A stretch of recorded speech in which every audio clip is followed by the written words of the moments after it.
This episode brought to you by How to Write Manga, your complete guide to the secrets of Japanese comic book storytelling. Available wherever fine ebooks are sold.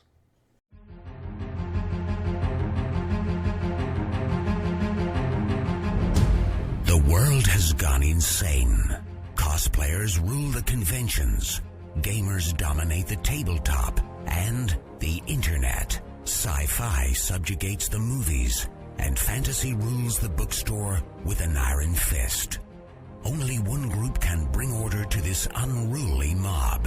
A team of uber geeks, masters of the nerdly arts, trained for decades in the hobby shops and basements of the nation. Mobilized by the secret masters, they are the Department of Nerdly Affairs. Hello, operatives, and welcome to the Department of Nerdly Affairs. I'm your host, Rob Patterson, here with my co-host, Don Chisholm. A gazebo, I attack! And tonight, we're going to be making an RPG, live and on the air. We decided that would be the most interesting and active way to discuss how you make RPGs, is to do one. And we couldn't think of anyone else better to go through this weird and wonderful experiment with than Jack Ward. Welcome to the show, Jack. Hey, thanks for having me back, guys. I am wondering if I should roll dice to see if I'm happy to be here or not. Which dice? Which dice? Is it 6? Is it 20? I'm so confused. It's 3d6, but you get a +2 modifier. Oh, okay. Because of Don's charming wit. I thought it was going to be one for each host. Oh, okay, that works too. I can live with that. Okay, +4 then, fine. So, Jack, you approached us recently, and you discussed the idea of you want to make a role-playing game, tabletop role-playing game, for your audio drama series, Biff Straker. And Can you tell us a little bit about Biff Straker, just so the audience has an idea where we're starting from?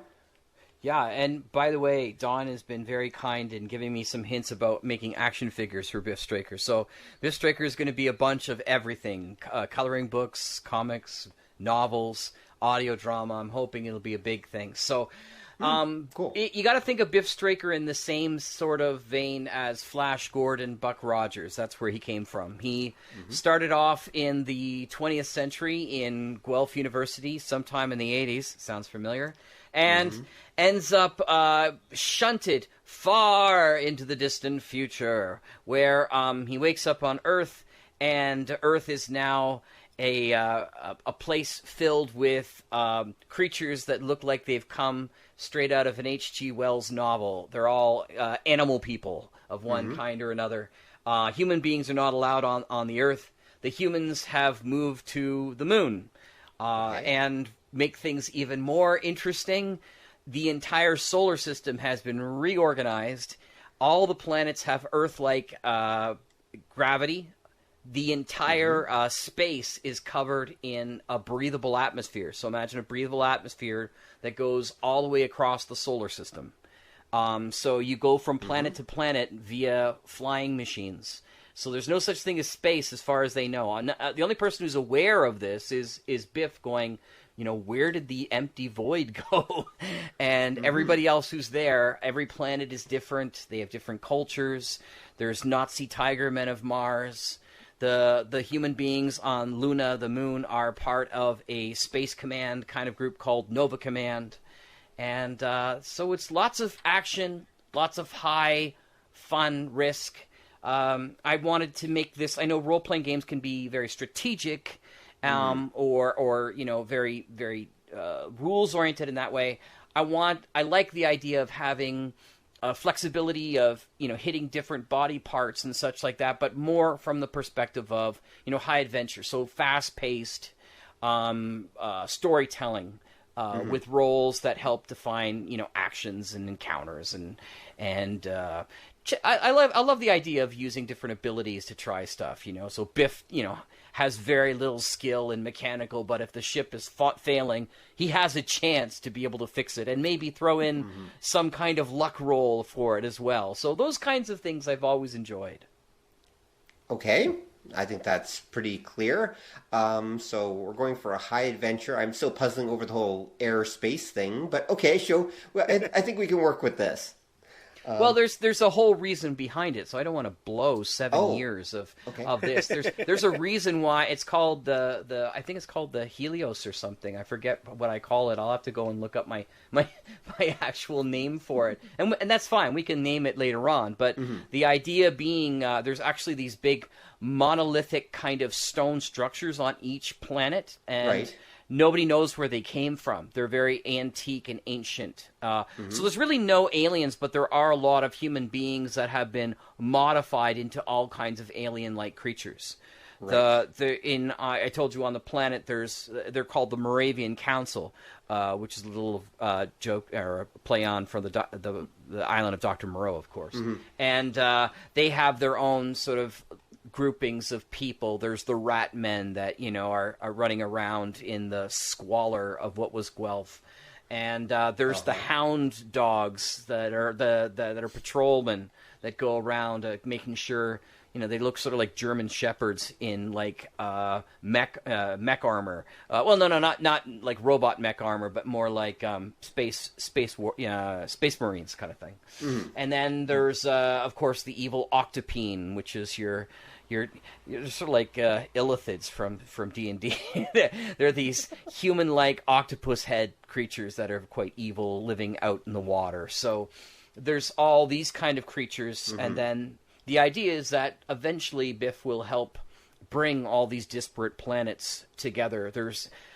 I have Amazon Centaur Viking pirate women who fly along on these massive kite-like galleons through the sky, attacking various ships, so war galleons. There's, huge bear people and falcon men, and you name it. Straight out of the Flash Gordon kind of Right, film. yeah, okay. So it's a really widespread palette, which is great. I've got a planet that's set up for clockwork stuff, which tends to be sort of like steam-powered, steampunk sort of stuff. So there's lots of opportunity for, and that's the thing is, it's got to be whatever system we have. It's got to have a little bit more of that GURPS feel, where it's got to be able to be flexible enough that you can do a lot of different things with it. Well, one thing that strikes me as you're listing off all these different races is, how important is it that they're, rules-wise, represented as being really different? Or are they all basically, humans just wearing outfits? Basically, are there differences cosmetic, or are there differences significant, so they need to truly be represented in the rules? Oh, and I should point out, I guess there are all sorts of monsters, too, that are developed, too, through genetic manipulations, too. So giant spiders and giant stuff like that. So we have an opportunity for monster stuff like that. That is a really good question, because they operate as humanoid-like creatures. So, I think of Traveler. Right. And Vargers, in Traveler, and Aslan in Traveler, which are kind of like Lion Man, the Aslan, and the Vargers are kind of like werewolf men kind of thing. They ended up not being too different in their stats from human beings. They got their bonuses and their minuses based upon their species, and I think that would be a cool thing if you're doing character creation, to sort of have, maybe a little table of some variety of species, or sort of make your own species based on some of the aspects. Because, if you got a creature with massive canines, well, they or massive claws, they might have some bonuses when it comes to hand and stuff like that. So right, but that could just be an extra +1 or +2 or something like to clawing damage or something like that. Absolutely. It doesn't have to be something big. And in fact, my concern would be that if we start going down how do we design all these species, that can quickly turn to a rabbit hole. Absolutely. And I think it's better to take something more of the Gamma World approach, shall we say, where, it's, there's all these different weird abilities and stuff like that, but really they're just small modifiers on the basic character for the most part, because they're mostly cosmetic. For sure. Okay, and Don had something he wanted to say. Oh, by Yeah, the I way, think- before he says something, it's called the Ethereum Field, Aetherium, the Ethereum Field, which has all the it's a massive breathable atmosphere that goes all the way to Pluto and beyond. So, okay. Handy. All right, so okay, but so that's my concern anyway. Is that Sure. we don't want to turn it into a game that's just about creating these incredibly detailed and complex characters, especially since I think you want something that's light and fast and easy to make. I agree. Yeah, you guys are both kind of, if you want to take the idea of role-playing game design, you're kind of jumping ahead of yourselves Probably. at the moment. Because the first things you got to ask, and this is where role-playing game design ties in with writing, but it's writing from the other kind of side of the fence. It's backwards writing. Because the first thing you got to kind of set up in your mind when you're putting together a game is, and me and Rob were talking about this, not like last week, it's the concept of what's your point. True. And what I mean is a lot of people take that when writing to mean like what's the theme, the moral, that kind of thing. And it's part of it, but it's also the idea of why are you putting this together and what is the audience supposed to get out of it? Now, it's already come up for the game that it's supposed to be action-packed, fast-moving.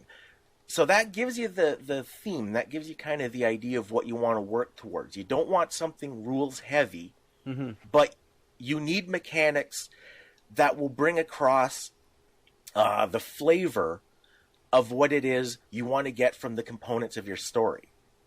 Yeah, and if I could, what I was shooting for was the same kind of feel that you would get in the old-fashioned serials.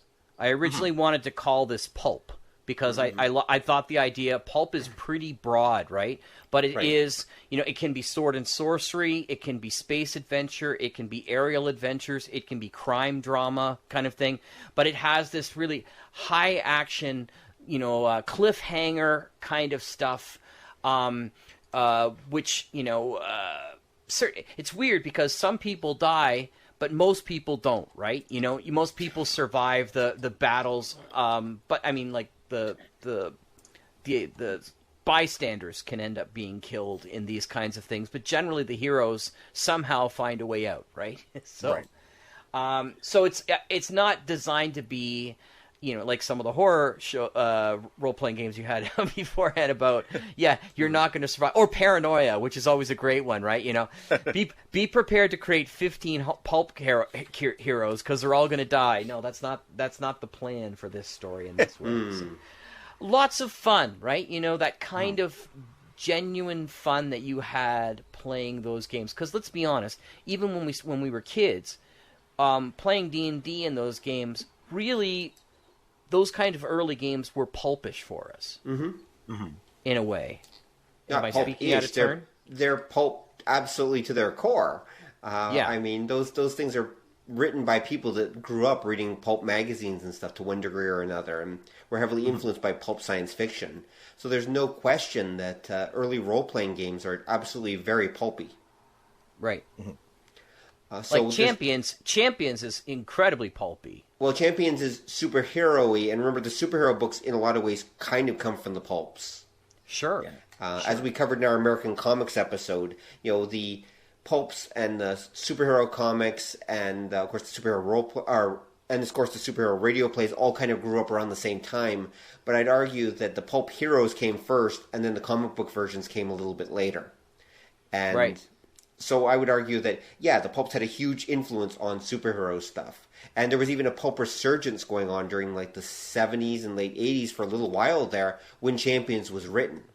So I would argue that, the pulps, again, are a huge influence on Champions. In fact, there actually is a pulp hero role-playing game for Champions. Cool. They actually did that. In fact, I think that was one of their very first supplements they did for Champions was an actual pulp hero role-playing game. Cool.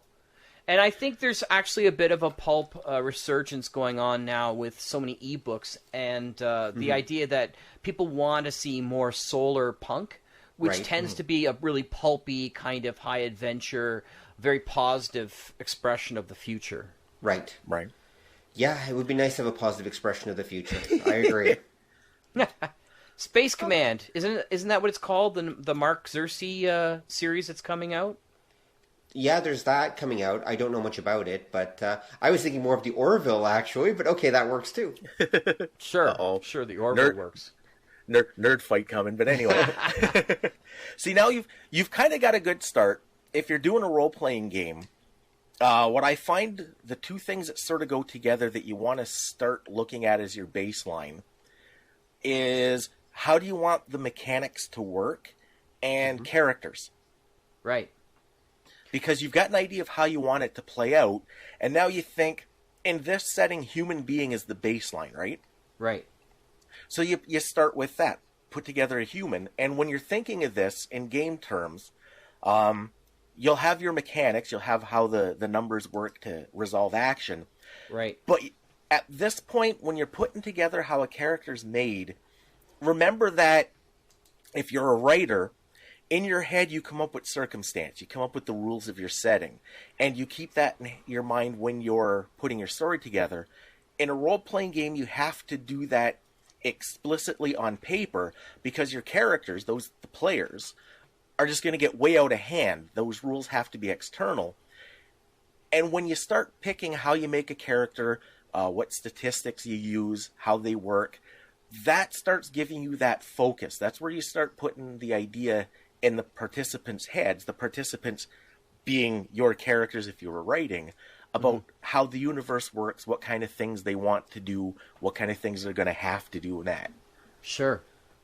So I was thinking when I was thinking that if you imagine sort of three concentric circles that are connected, sort of like an Olympic symbol, but not the Olympic symbol because I don't want to be sued. You're talking about a Venn diagram?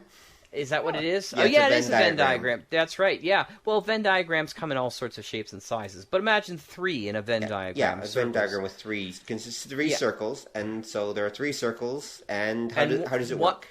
One of them could be the physical elements, body. One of them could be the mental aspects called mind. Okay. And then basically, because this is a pulp thing, we need a spirit of some sort. Right. Which could eventually, it could be used for all sorts of alternative dimensional travel if you wanted to, or magic if you wanted to throw that in. But ideally, it could also be a part of like luck or serendipity, let's call it, right? So I like the idea of the more heroic your character is, the more it provides these extra sort of little bonuses when the rolls come in, and you really need it, right? In one way or another. So if, for example, in your body, if you have some sort of levels of the body, I wouldn't know what they would be, but we'd have to think about it. You got to think about things like stamina. Now, stamina could be an element within the interconnections part of the Venn diagram of spirit and body. And reflex, on the other hand, could be part of body and mind. Okay. And then maybe you could have resolve between mind and spirit. Okay. Which is kind of an interesting element that you could utilize. And then, the center part gives you, your maximum hit points, or whatever you want to call them, like if they're hit points or life points or whatever people call them, and maybe a default. Because here's the thing, too, that when we're talking about these kinds of games, I like the idea of fisticuffs just as much as I like the idea of blaster fire, right? But yeah, the problem often when you make these kinds of games is like if you're doing hand-to-hand fisticuffs fighting in D&D, it's pretty boring comparatively. You don't get the same kind of excitement, and it really turns out, so much of this is just going to stun him, and you'll actually only lose like 10% of your hit points, and it feels sort of deflating in some way. So there should be a way to be able to have a really exciting combat system that includes somebody who's just going to go at it tooth and nail compared to somebody who's going to be doing sword battle or knives or blasters or something like that, to give that kind of high action feel. But I know we're jumping ahead because that's talking about resolving in combat. Yeah. But you still got to keep these things in mind when you're coming up with your character sheet too.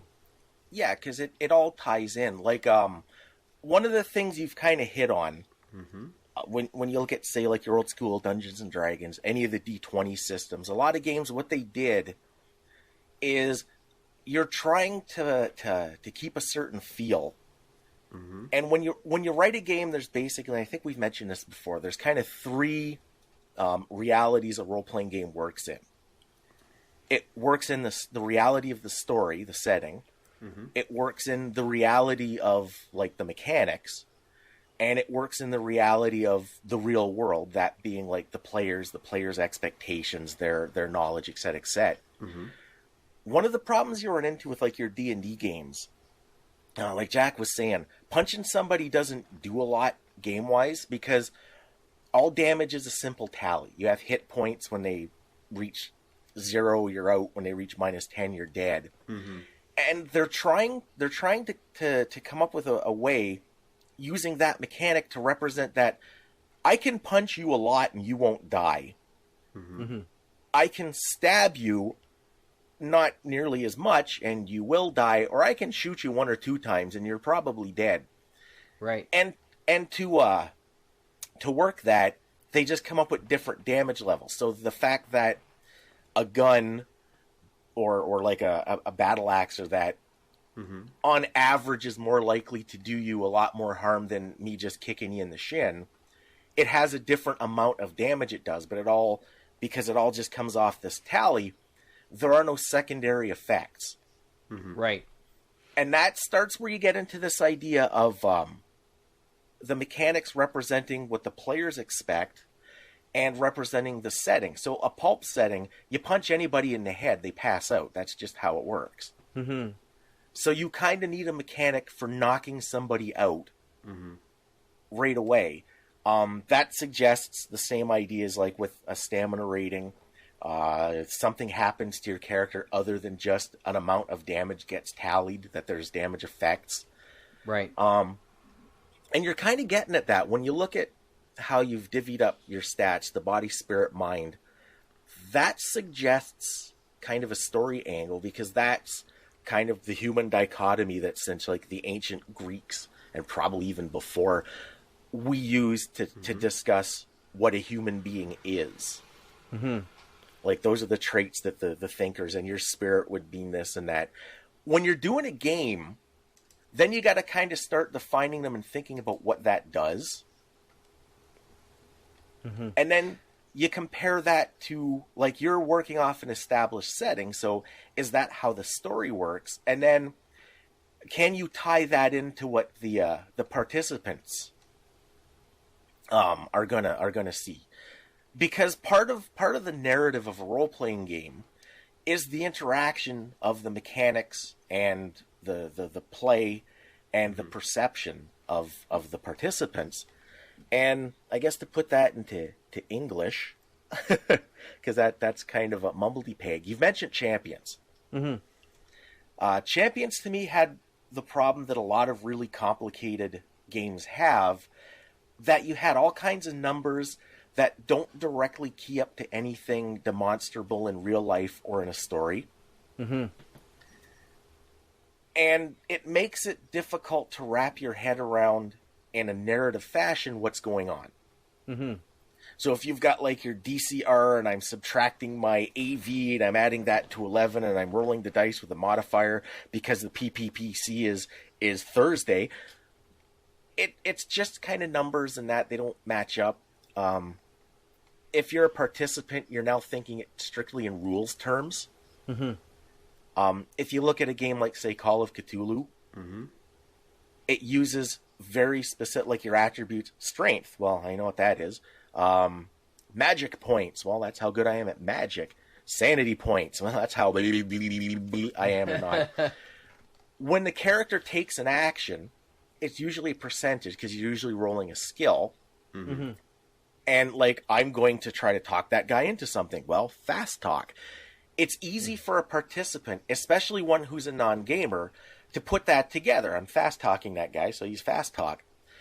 It's the same thing if you're doing, say, in Call of Cthulhu, I'm going to, like, use my magic powers to influence you while I cast my, mind control spell. And you make a comparison of my magic point level versus, like, your like mind level. Well, it's a concept that it translates pretty easy story-wise and non-gamer. And if I fail my roll, it's his mind was too powerful. My powers could not overcome him.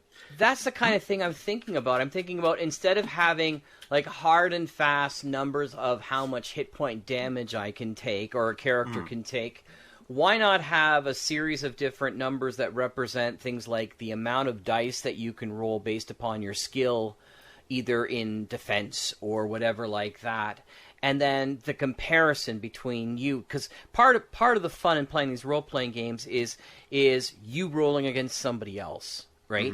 So and so if let's say you're trying to fight proto-Nazis, and you're attacking these proto-Nazis, and you are not very skilled, but you still have heart or whatever, and you can throw out your abilities into that. Maybe you can throw in an extra die of something, and you roll a 15, and they try to evade because they have a certain level to be able to do that, right?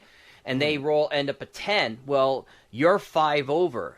And I thought, well, why not have things like, instead of just saying 5 points of damage, then maybe you have a little ruler of some sort, or some kind of line that sits there and says, this is your like success numbers, right? So if you succeed by up to 5, maybe that ends up being, like, if you succeed by a certain number, maybe that ends up being a minor success. Because then you can start identifying what a minor success is between a major success, between a critical success.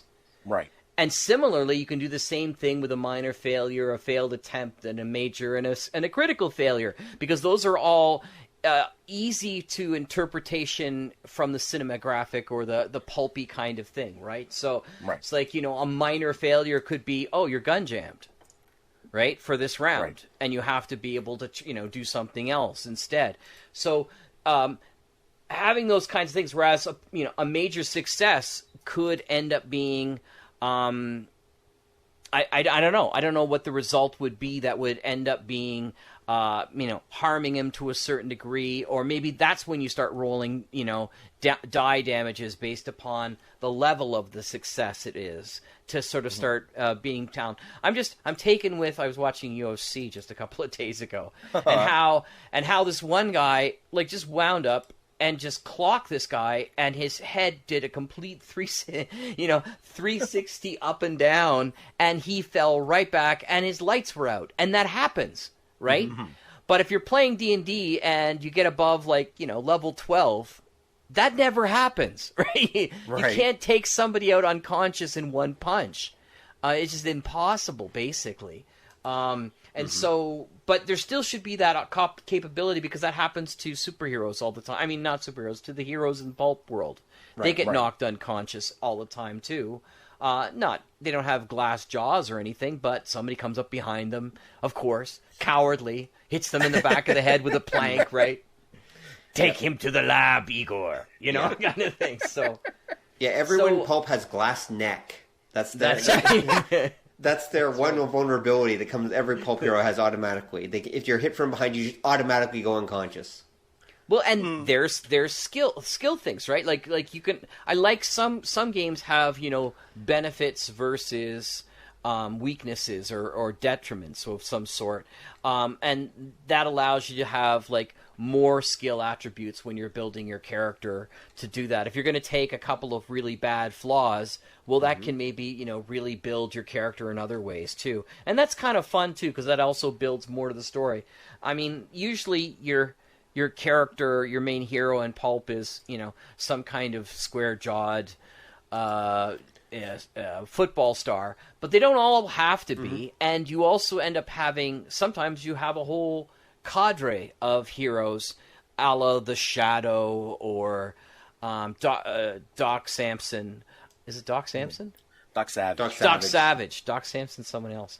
Doc Samson was from the Hulk. Yeah, that's right. I was going to say that was a Marvel hero. I remember. Yeah, Doc Savage. They have their people that come along. And just as a little shout out to Broken Sea, that Jake Sampson. There you go. Jake Sampson has his crew as well. So finding that ability, those, like, to me, that's key, because you have to be able to have something that's fair, but also something that allows you to, and when I say fair, somebody's got to be able to look at the stats, see the roll, and go, oh yeah, that totally works, or that, that totally happened, and they can't complain that it's too difficult. Like, if you think about Car Wars, for example, I mean, you had 3 points. So everybody bought improved body armor because it gave you 6 extra points. It was the only way you could be sure that you might survive an encounter, because nobody would have 3 points, because 1 point of damage, you're wounded, 2 points, you're unconscious, and 3 points, you're dead. So it was crazy. Yeah. That's what my thinking. What do you think? You hit upon a couple of things, because you can see now you have to find your in, and I always like to start with the character sheet and the mechanics, because they go together, and that's a start. Because what you're getting at now is how much of a participant is the game master and the player going to be in the action. One of the problems with D&D and a lot of games in general is when the fight starts, I'm not really strategizing. I'm picking my most damage inflicting weapon and rolling until I hit and you fall down. With the kind of system you suggested, with levels of success, that's a really good thing for the game master, because it makes the game master a really active participant, because they're going to provide the flavor, they're going to provide the scene, they're going to provide the laws of physics for how the action goes based on the roll. Right. That works out really good. As a game master, you kind of need some flexibility, because you're going to be coming up with all kinds of stuff. But it puts that opportunity out there. A lot of games are just succeed or fail. And you can still interpret the role as game master how you want. But this, it's like I said before, now your mechanic is suggesting it. It's pointing everybody in that direction.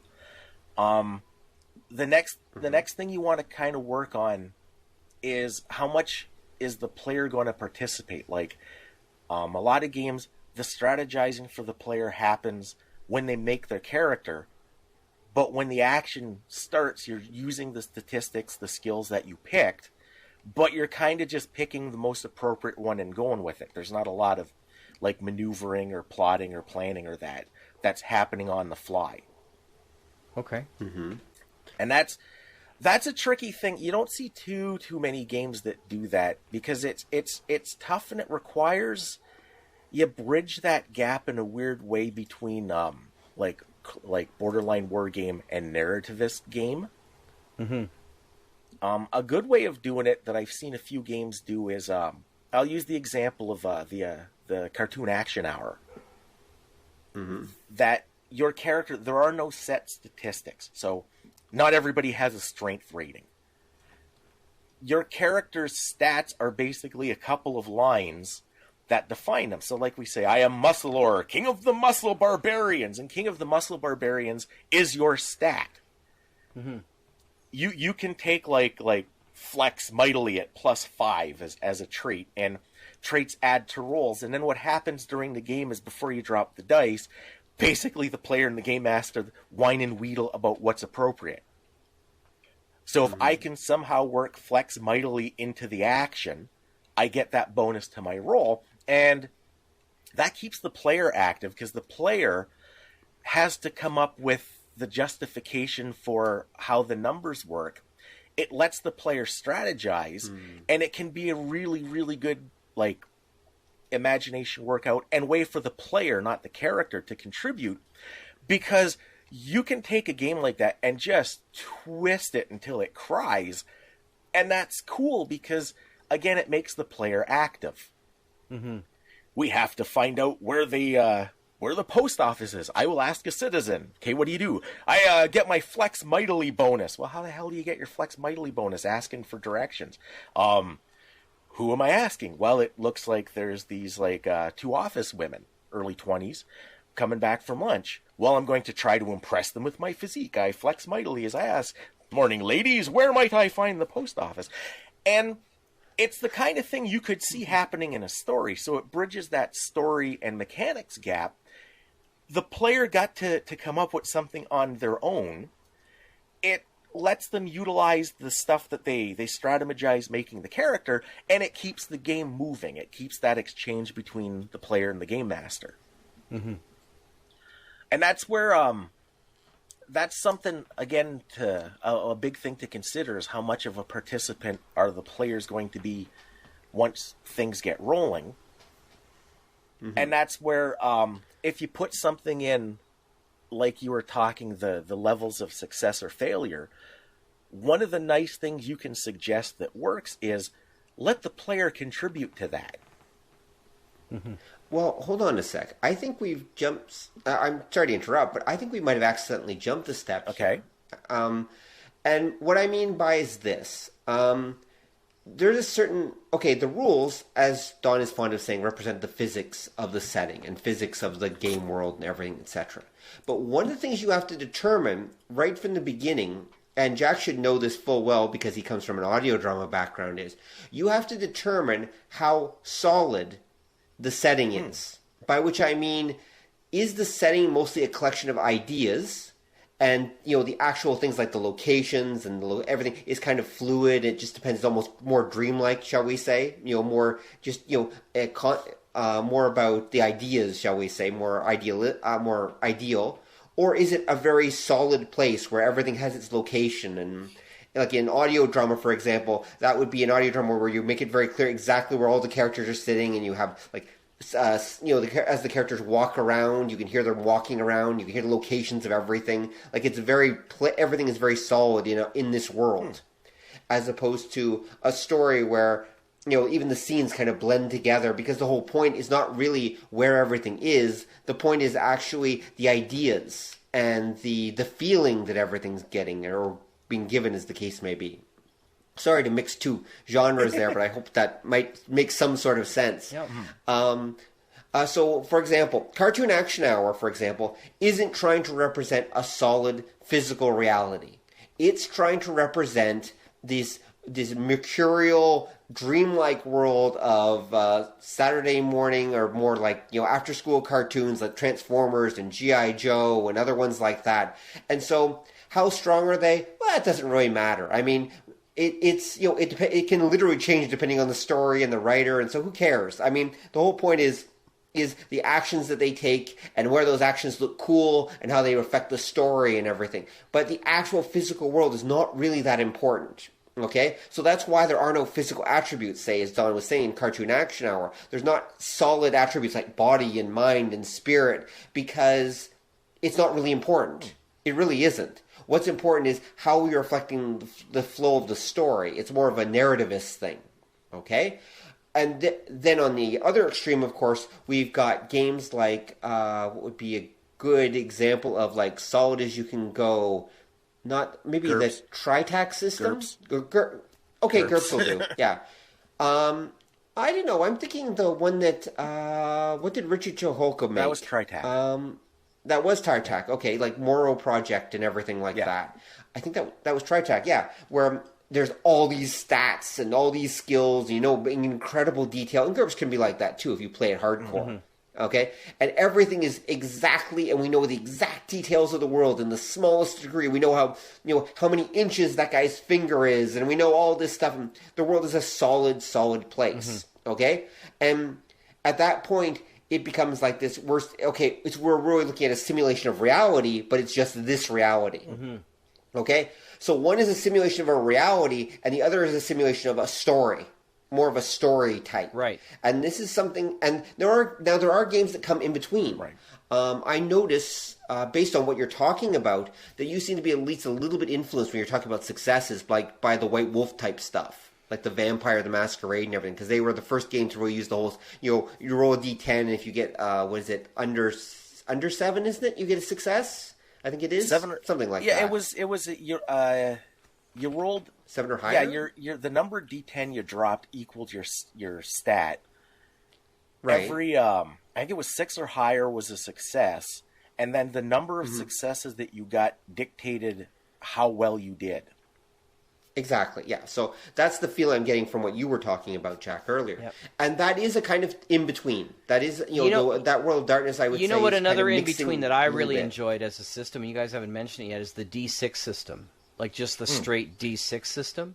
I found that one of the more flexible systems to be able to play basically anything and still keep a sense. Because there is a part of me that likes my stats. Right? There is a part of me that when I like to role play, because I've done freeform role playing where you're just sort of making things up as you go along, and you often do that online with people in in forums and stuff like that if you're playing those kind of role playing games that way. But I don't want to be bogged down with things like, like Palladium and where every or even like the old stuff of like to a certain degree Space 1889 was terrible for that, and I love that game, but it was weird how the hand-to-hand combat system was entirely different than the actual firearms or the missile based side of the combat system, and then the aspect of identifying wounds was so much more different than the aspect of the actual combat system itself. There should be ways of being able to deal with these situations and these conflicts in one way or another really simply by somebody sitting there saying, okay, this is your number of dice that you can roll, or this is your skill level that modifies whatever dice you're rolling, and here are the modifiers that's going to make it more difficult. Right? You got to jump over a wall. There's fire going on overhead. They're playing the Star Spangled Banner while they're dropping Cupid dolls made of razor blades. I don't know what it is, but these kind of weird things that come to my head. Okay, Jack. Okay, tell us more. Tell us about your thoughts, Jack. You say this, but you're a writer too, and the weird stuff comes to your head as well. I know.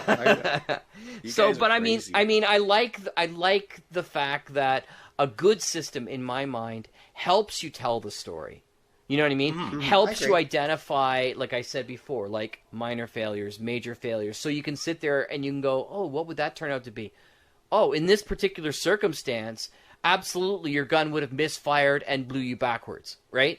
That makes sense. Okay, cool. And based upon this kind of failure and the distance between you and this guy, then this is the kind of damage that would absolutely take place. And the more it can be easy and clear, but also not so easy that it's just, well, you roll 6-sided die no matter what, the same 6-sided die with no modifiers, and if you get a 1 you always lose, and if you get a 6 you always win. So right. But I think Don's actually hit on the right thing for what you're talking about, where I think it should be a system, that's just my take, of course, which is in between what I was talking about, the two extremes, and is one, but that actually leans more towards the dreamlike or the story side. I actually think that you should try to set up a system where the players should be negotiating with the GM about, well, what if I use this skill or what if I use this ability to get bonuses and to try to increase the number of dice that they roll. Because that's one of the nice things about success-based systems, as we were talking about. It does allow for that open flexibility. I've seen a couple different games do different versions of that. Sure. And they can actually work really well because they make the player much more active. The player is always looking for, well, what if I jump over the fence at him and use that to use the fence post to help give my kick a little extra strength. Sure. It's like, okay, you can have an extra 2d10 for your roll on that kind of success roll on that kind of thing, or damage roll, whatever. The key point is that you want the player to be looking for those active bonuses and to reward quick and clever play, because that's what you want, right? You want them to be active, you want them to be engaged, and you want them to be having fun. And it makes the story more lively. It kind of reminds me of Xena. Remember Xena, the warrior princess? Yes, I remember one particular episode. I didn't see them all. I'm going to keep saying that if people ask me. Yeah, keep saying that, Jack. Keep saying that. Yeah, I only caught it a couple of times. But the times I did, I remember one particular episode specifically when she's going to do this particular plan, and I forget what's the name of her female companion. She says to her, "But don't you remember we did this at this time," kind of thing, and her response was basically, "Never do the same thing twice," with a big smile on her face, which was a nod to all writers, right? Because the idea is that you should always come up with something new and inventive, and in some ways that might be also not just a bonus but a negative. You guys play. Oh, you did that exact same tactic last game. You could get a negative for that, or no bonus this time around because it's not unique enough, or it's not clever enough in that respect. Well, what you can do is you can just simply say that bonus for attack for you coming up with that particular combo only applies that one time. Yeah. And you can only use that once per combat or something like that trick. It prevents someone from using the same trick over and over and over again and expecting to get great bonuses out of it every time. I mean, like Neo picking up a really big cement thing and killing like 500 different Agent Smiths with it continually for like 10 minutes. I mean, under circumstances like that, I can see where it's a weapon, so it would give him bonuses for that kind of thing. But I'm talking about, doing the same tactic or the same trick just every single time. It's like, and also you wouldn't be able to do it against people that you fought before because they know what you're going to do. So in that case, it might even turn into a negative, or you might lose something if you try it against someone you've done it to before. But whatever. The key point is, but that's just a simple rule that you can't do the same trick more than once, or get the same bonus more than once per combat. So it forces them to constantly be thinking of new ways to get that, and you've got to think about how you're going to encourage them to get those bonuses. Yeah, no, that makes perfect sense. Yeah, you guys have kind of hit on something to get into like what Rob said. A derivation of that is, you always have to remember, and this is why when you're writing a game, you have to kind of picture the setting and how things should work, because no system is going to be able to do everything properly. Right. Well, that's true. Yeah, you can't. You're basically going to end up being a master of none if you try to do everything. Which you can do. I've seen games, but a good example. It's called GURPS. Yeah, well, a good example of the kind of thing is if you take, say, Shadowrun and Cyberpunk. They're both Cyberpunk settings. They both have a lot of the same trappings in that. But Shadowrun ends up playing much, much, much more cinematically than Cyberpunk does. And it works because Shadowrun is supposed to be a more cinematic thing. It's more about the story. It's more about the action. Whereas in Cyberpunk, at least the first couple of editions, the technology is actually a big part of the story. Yes. How it works is a big part of the story. The development, what it does, the ups, the downs. And to reflect that in a game, if the technology is part of it, you have to have a system that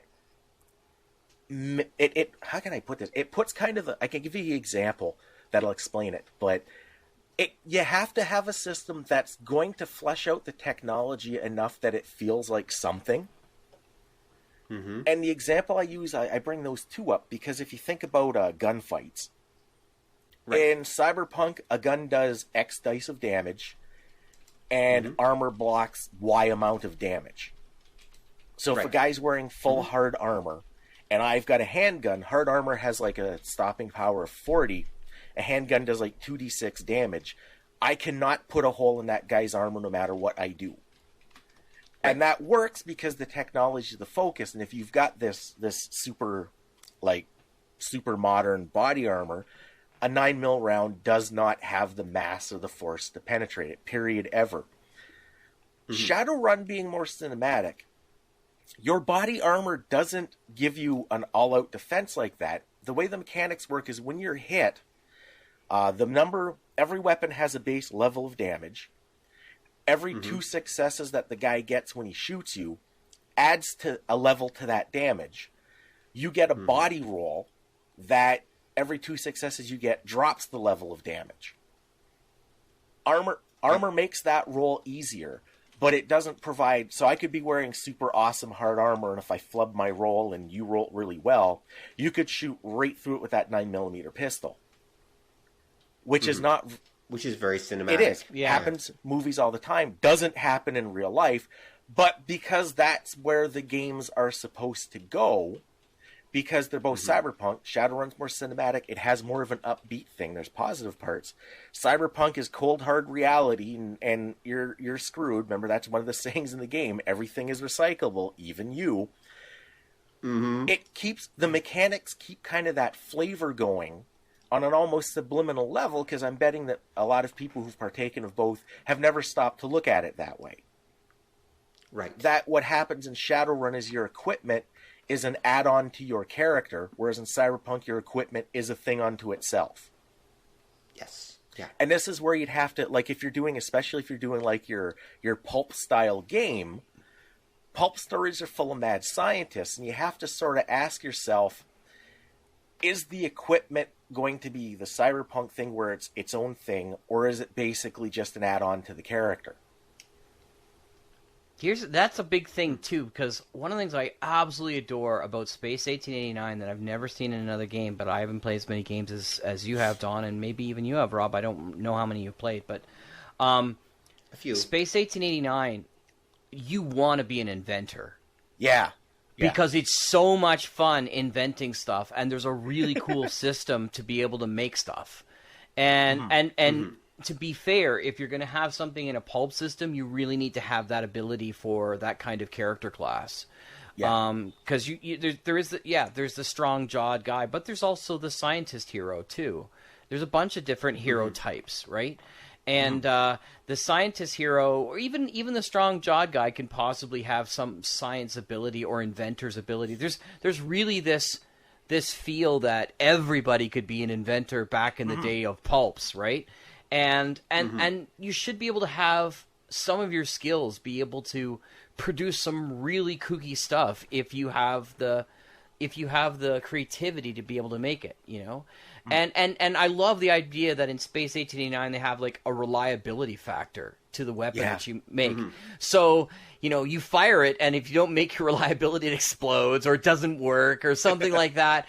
But it just adds to that extra kind of flavor of a really cool story, and it adds to the tension too. Like, I don't know, I made this freeze ray, but guys, it was really fast, and I don't know if it's gonna work, right?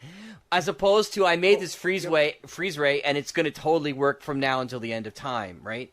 Right. So I'd love to be able to add that aspect to it as well.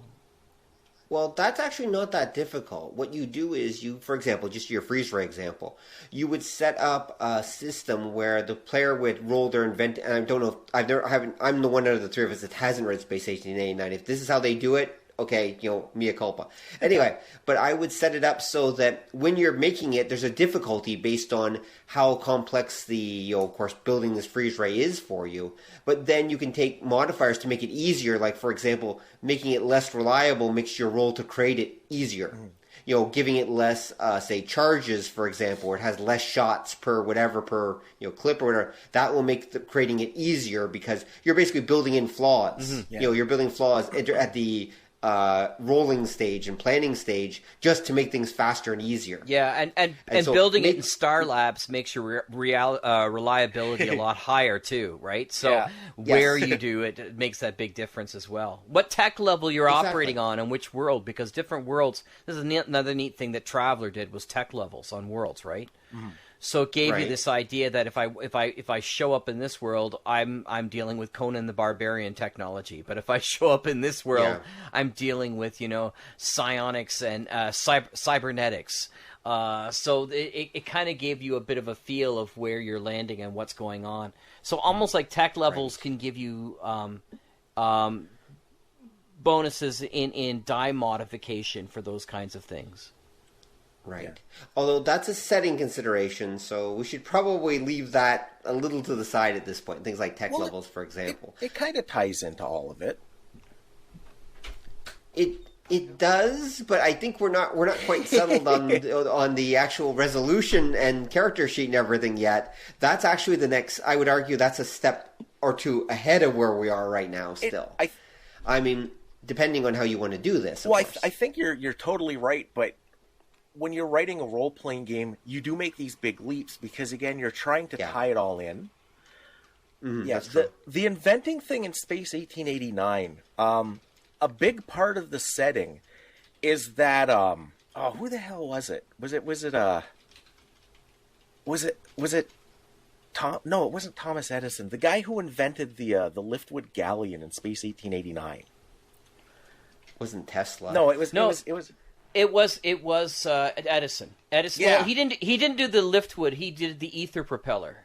Yeah, and then that sparks this whole it's like the mad scientist revolution, and a theme of the game is that everybody and his brother in their garage is building one of these spaceships and mechanical men in that, and the rules take that into account because to be an inventor, you can be a mediocre inventor in that game just by picking a couple of skills. Yes, it just takes a couple of points, and now I can do something. To be a great inventor is a big investment of like your initial like points allocations and that. But they have that idea that anybody can maybe come up with something.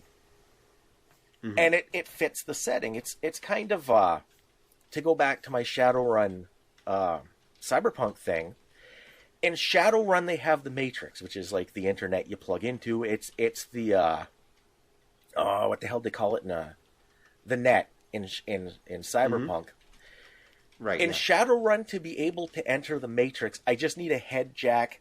Head jacks are fairly cheap money-wise, and the essence cost, the amount of your humanness that you lose, is really small.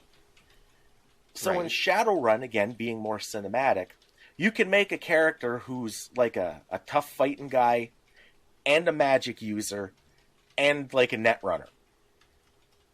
The cost for that, he won't be quite as good a magic user as a dude who doesn't have any cybernetics at all. But he'd be competent at it, and you can run the net because it's supposed to be you've got all this neat shit and everybody can partake.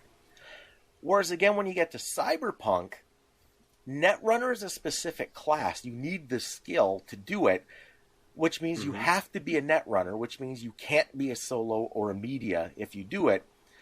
And again, it's that idea that because it's specialized technology, not everybody has the training and experience to use it. It becomes its own thing. So that separates that. Now it becomes another rules concern. It becomes a running concern. But it lends itself to that idea that technology is more solid. When you get to like the mad scientist Space 1889 thing, the technology is kind of solid, but there's a lot of wiggle room because the idea is people are coming up with whole new things every like month. And you need a mechanic that takes that into account. Right. Being the writers that we are, part of me wants to see these done almost like they do in Toon in scenes, right? So if you're creating an adventure, you would break it down into scenes, and that way you could end up having your high points and low points in your scene design of the story, kind of thing. Right. And cliffhangers. But that also means then that you could effectively put in things called setting modifiers. Right. Right? Based upon where the scenes take place. So the setting modifiers would, represent a number of different positive and negative things based upon what you were trying to roll, right? So, if you're trying to, trying to use philosophy against a barbarian, because the setting tech level is caveman, it's not going to work as effectively as if it was somewhere else, right? So, and and you could definitely work stuff like that in. Yeah, you can definitely work stuff like that in. But actually, something occurred to me as I was listening to Don talk. Don talks a lot. When you talk about your Don does talk a lot. That occurred to me too. But one thing is, I was thinking about attributes you mentioned earlier about, body, spirit, mind, and then you mentioned about stamina, reflex, and resolve, and how they all kind of... There's no creativity stat in there. Like, what you set up is a dichotomy that's both very solid. I mean, you can work with it, but by itself, okay, how can I put this? It has no flavor by itself. The problem with the body, mind, spirit dichotomy that you've got set up as your attributes right now is they have no flavor. They're generic and they're bland, the way things are. In fact, the only way that they're oriented right now is 100% almost, despite spirit and mind being there, it's still mostly oriented towards physical. It's still oriented more towards the square-jawed physical hero type thing. It's not oriented towards like the creative weedy guy or the other types of characters. And it doesn't have flavor to it. And I guess that would be that's my major thing I was thinking about, because I was thinking about the dichotomy between, say, the smart guy and the creative guy, and maybe they could be the same person, but often in pulp they're not really, because everyone really has their own role, right? The Mad Inventor has his shtick, the heroic guy has his shtick, the damsel in distress has her shtick, whatever happens to be. I think what you're talking about, see, in my original idea about this, that's sort of a template for how you would look at combat resolution, right?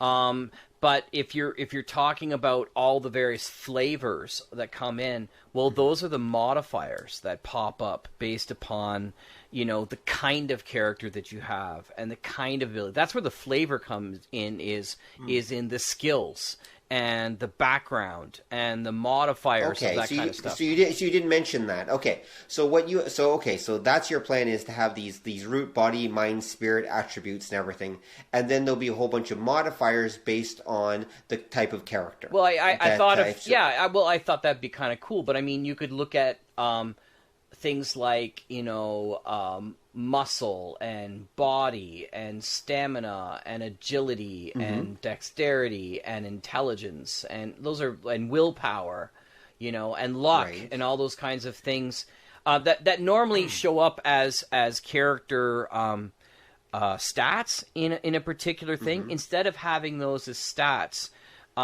you could use those as sort of large pools. You know how in D&D they have like proficiency, like things to pull from in large categories.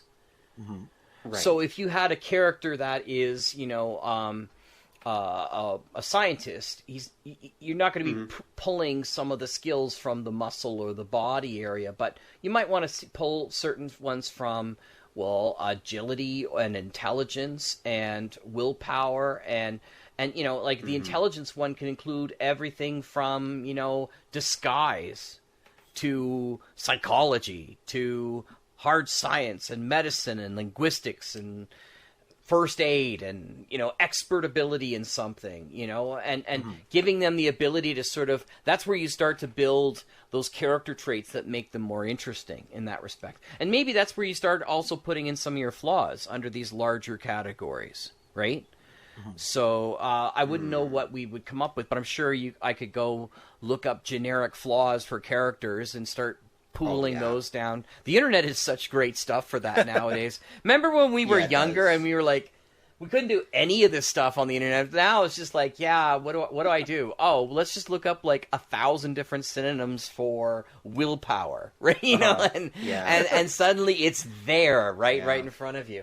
It's kind of scary. Yeah, I remember spending weeks coming up with advantages and disadvantages for a homebrew role-playing game back when I was like 16 and there was no internet. Right. So you have to think about you have to go through all your game books and see the ones they came up with and think about other ones, and it's a giant research mess where now you just look up, okay, I need flaws for role-playing games. Okay, there they are. And there's lists of the generic ones online, and you just pick the ones you think are best suit what you're going with, and you go for it.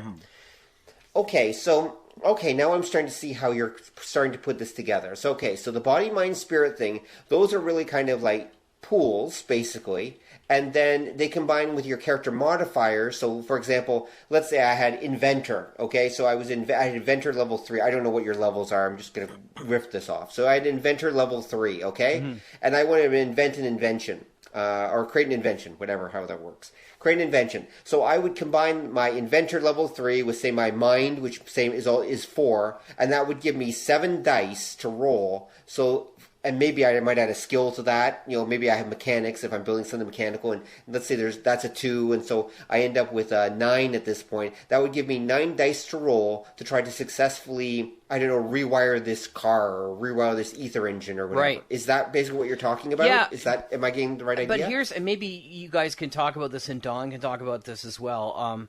Here's my biggest problem with levels, is that levels always end up doing one of two things.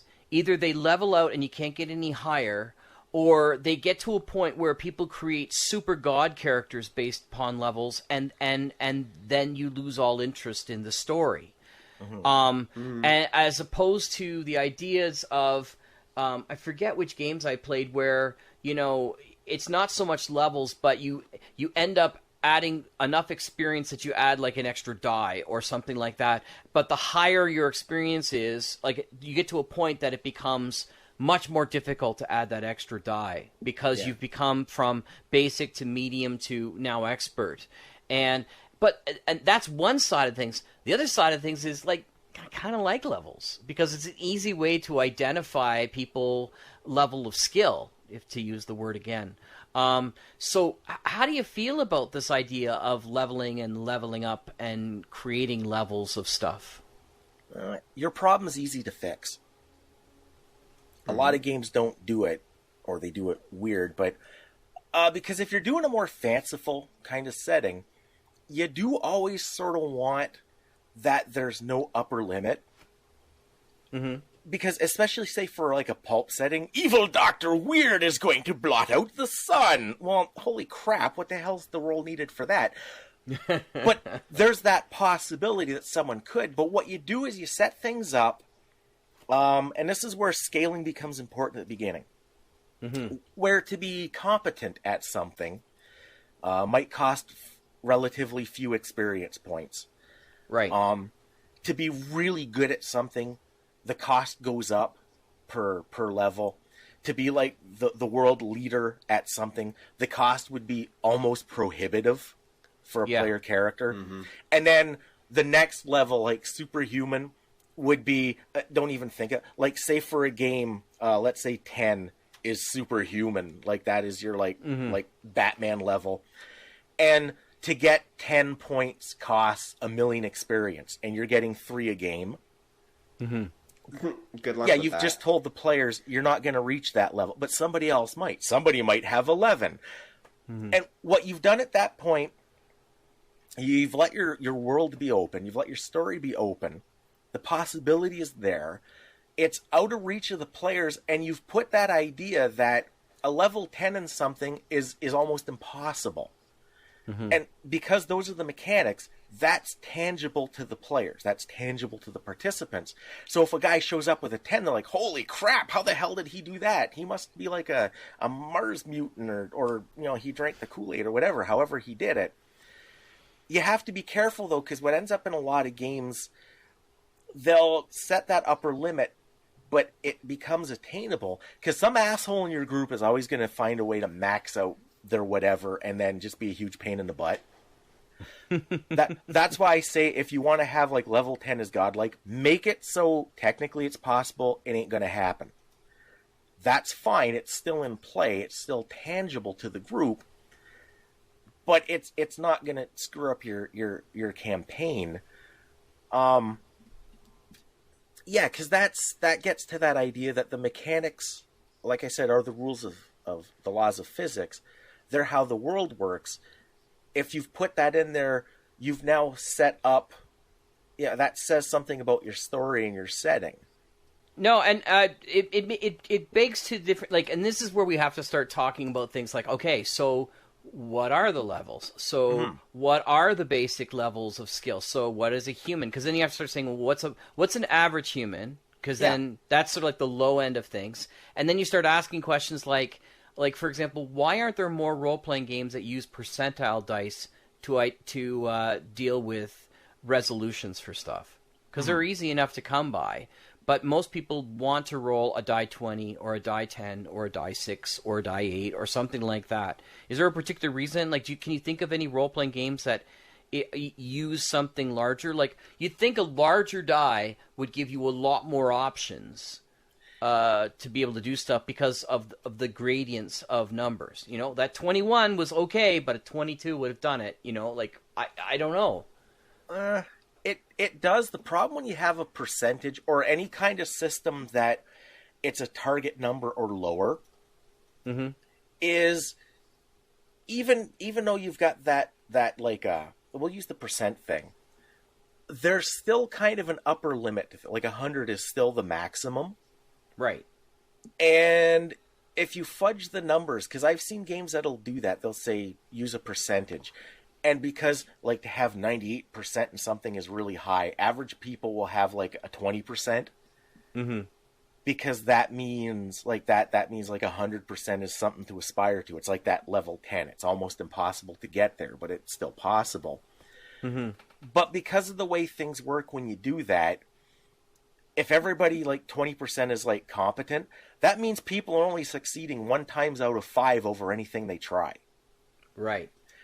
And different games will do things like, some will have a lot of modifiers, so doing something easy gives you, like, a plus 60. Right. So that's 80% success. The old FASA Star Trek game used to do a weird thing where everything was percentage. I remember. I had the FASA. So you're right. That was a game that they used everything as percentage. Yeah. And if you remember, though, you only made rolls for certain things. So if I had 10%, that was considered competent.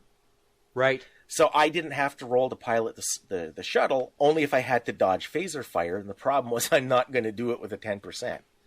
Yeah. And then 40 would be like main character level. And there would be more things that if I had a 40, I wouldn't bother rolling for it because it's assumed I could do it.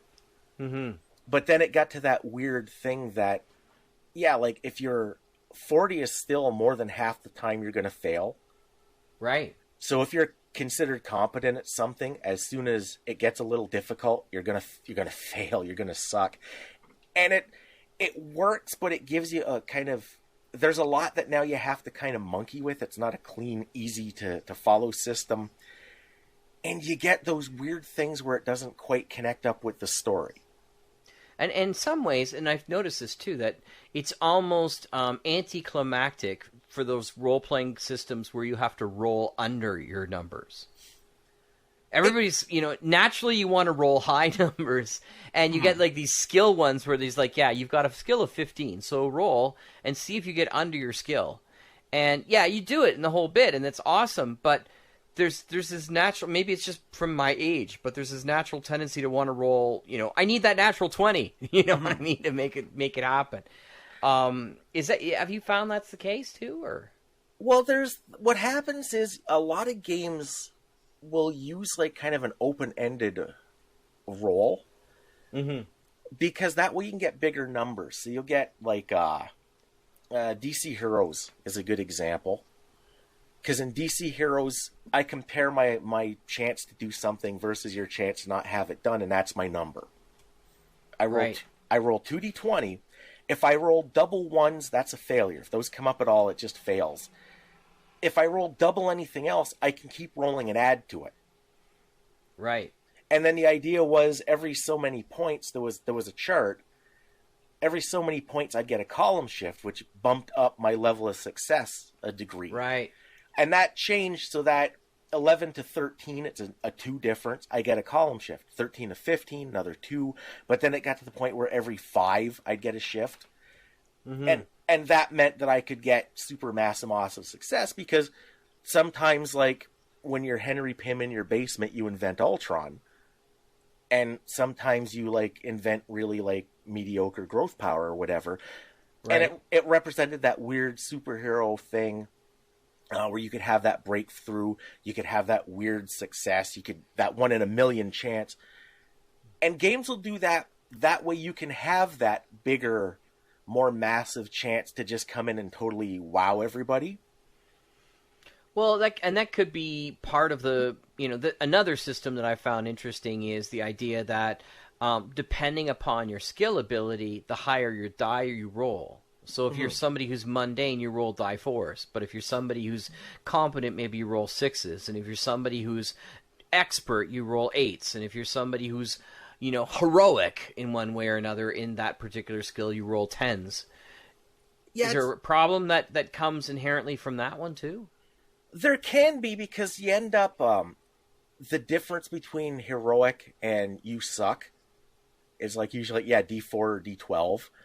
Right. And the range of numbers that you have to hit for success isn't that great. Right. Because the more open-ended ones where you can just keep adding to your roll based on success, that's meant to be more heroic, and it represents that chance that, Buddy pulls it off. But it also puts you at the chance that Buddy gets lucky and it's really hard to explain what happened. Right. Like DC heroes used to use the example that Superman is after the Penguin. So the Penguin picks up a rock, he throws it, he gets 23 column shifts. What can happen? We had that happen in a game that we played. which means when you modify his strength by like those column shifts, he knocks Superman out with a rock. Now, it's statistically deplorable, right, that happens. But and now you have to explain it, and there's ways you could say, well, it wasn't a regular rock, it was the ancient rock of Amathulu that is mystically empowered, and that's what it did. It just happened to have a fragment of kryptonite right in the center of it. There's stuff like that you can do, and if you've got if the game master's on the ball, again, it goes to that idea of explaining success levels, except this takes it way far and makes it weird. Mm-hmm. A good example of that, there's a few games that they use open-ended, and like say I'm a musician, mm-hmm. that if I make these lucky rolls and I keep adding to it and I make this god massive roll, I totally wow the audience with my performance. Which can happen, but if I've got really low music ability, it's hard to explain. It ends up being, I don't know if you ever saw Kids in the Hall. Yes. With the guy whose parents wanted him to take out the garbage, and he just wanted to play guitar, and the devil shows up and challenges him to like a guitar playing thing. Have you ever seen that one? Yeah. And the devil's like, he's like, and then like he's got the double-headed guitar and two more hands comes out and he's playing these like crazy thrashing, and then you see the guy E-E-G E-E-G-A, and in the end, he wins because he pulls out a wah-wah pedal. So, and you end up with that kind of thing. And again, for a lot of games, that's perfectly fine. It's kind of funny. Mm-hmm. Funny works its way into game. We did like a whole episode on that. Yeah. It fits some stories because there's always that idea with your more dramatic thing that, you can do it, you can laugh it off.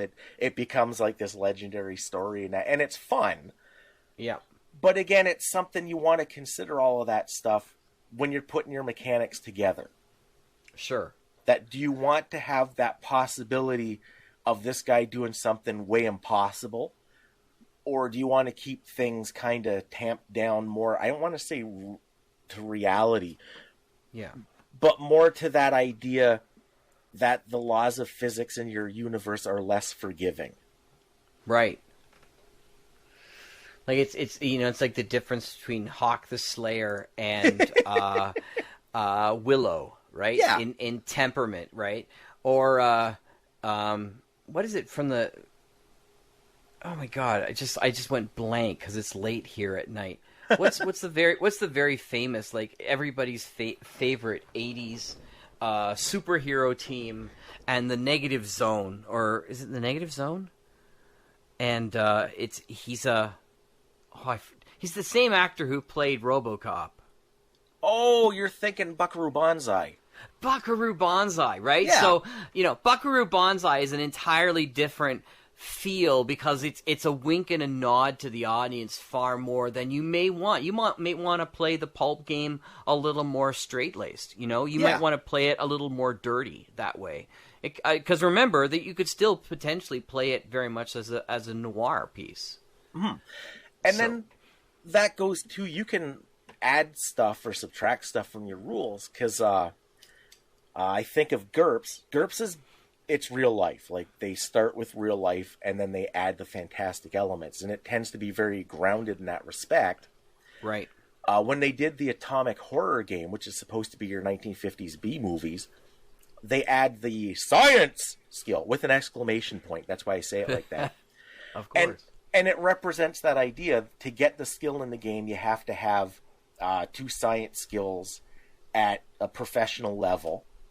Mm-hmm. And it can be, I have botany and metallurgy. And then you take science, and that gives you a role to do anything scientific. Right. Because if you remember, that was like all the old B movies worked like that. This is Bob. He's an atomic physicist. Well, we have to figure out how to make these plants grow faster. Well, radiation, of course. Yeah, because that makes things big. That's right. Yeah, and it's something you add to the game to keep the feel. We did when we played GURPS, we added a whole shload of stuff because we added toon rules. Uh-huh. If you wanted to play like Bugs Bunny. And it works really. It was a trait that you didn't take at the Game Master. We're playing toon. Everybody has this. And you got the wild takes skill.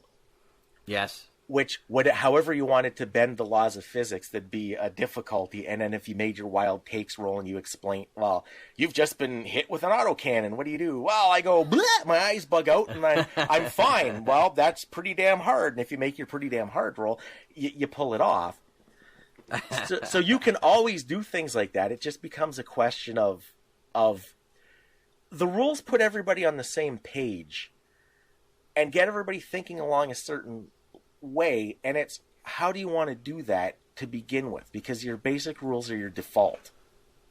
And that's what I think. I think, like, I like the idea that GURPS provides, targets for people to think about. Like, this is an easy task. Maybe that's what they need to be called, as tasks, right? Yeah. And just identify an easy task, a moderate task, a hard task, an extremely hard task, an impossible / galactic task, Galactus task. Like those kind of things, so that you can sit there and you say, well, I'm gonna jump over the cement beam and do a cannon roll down the lawn, and a cannonball down the lawn, and then jump up to a spring up to my standing up position with my blasters drawn and shoot them all in the back of the head, right? Mm-hmm. So you're like, okay, well, the first thing is a trivial thing because you can jump over that. You got a strong enough thing. The next thing, well, we're stacking them now, right? So maybe it is trivial for you to just roll on the grass, but you're trying to do it faster, so maybe it's a little more. And eventually you're stacking all these trivial things so it becomes like a superhuman task. Marvel did stuff like that, didn't it? Yeah.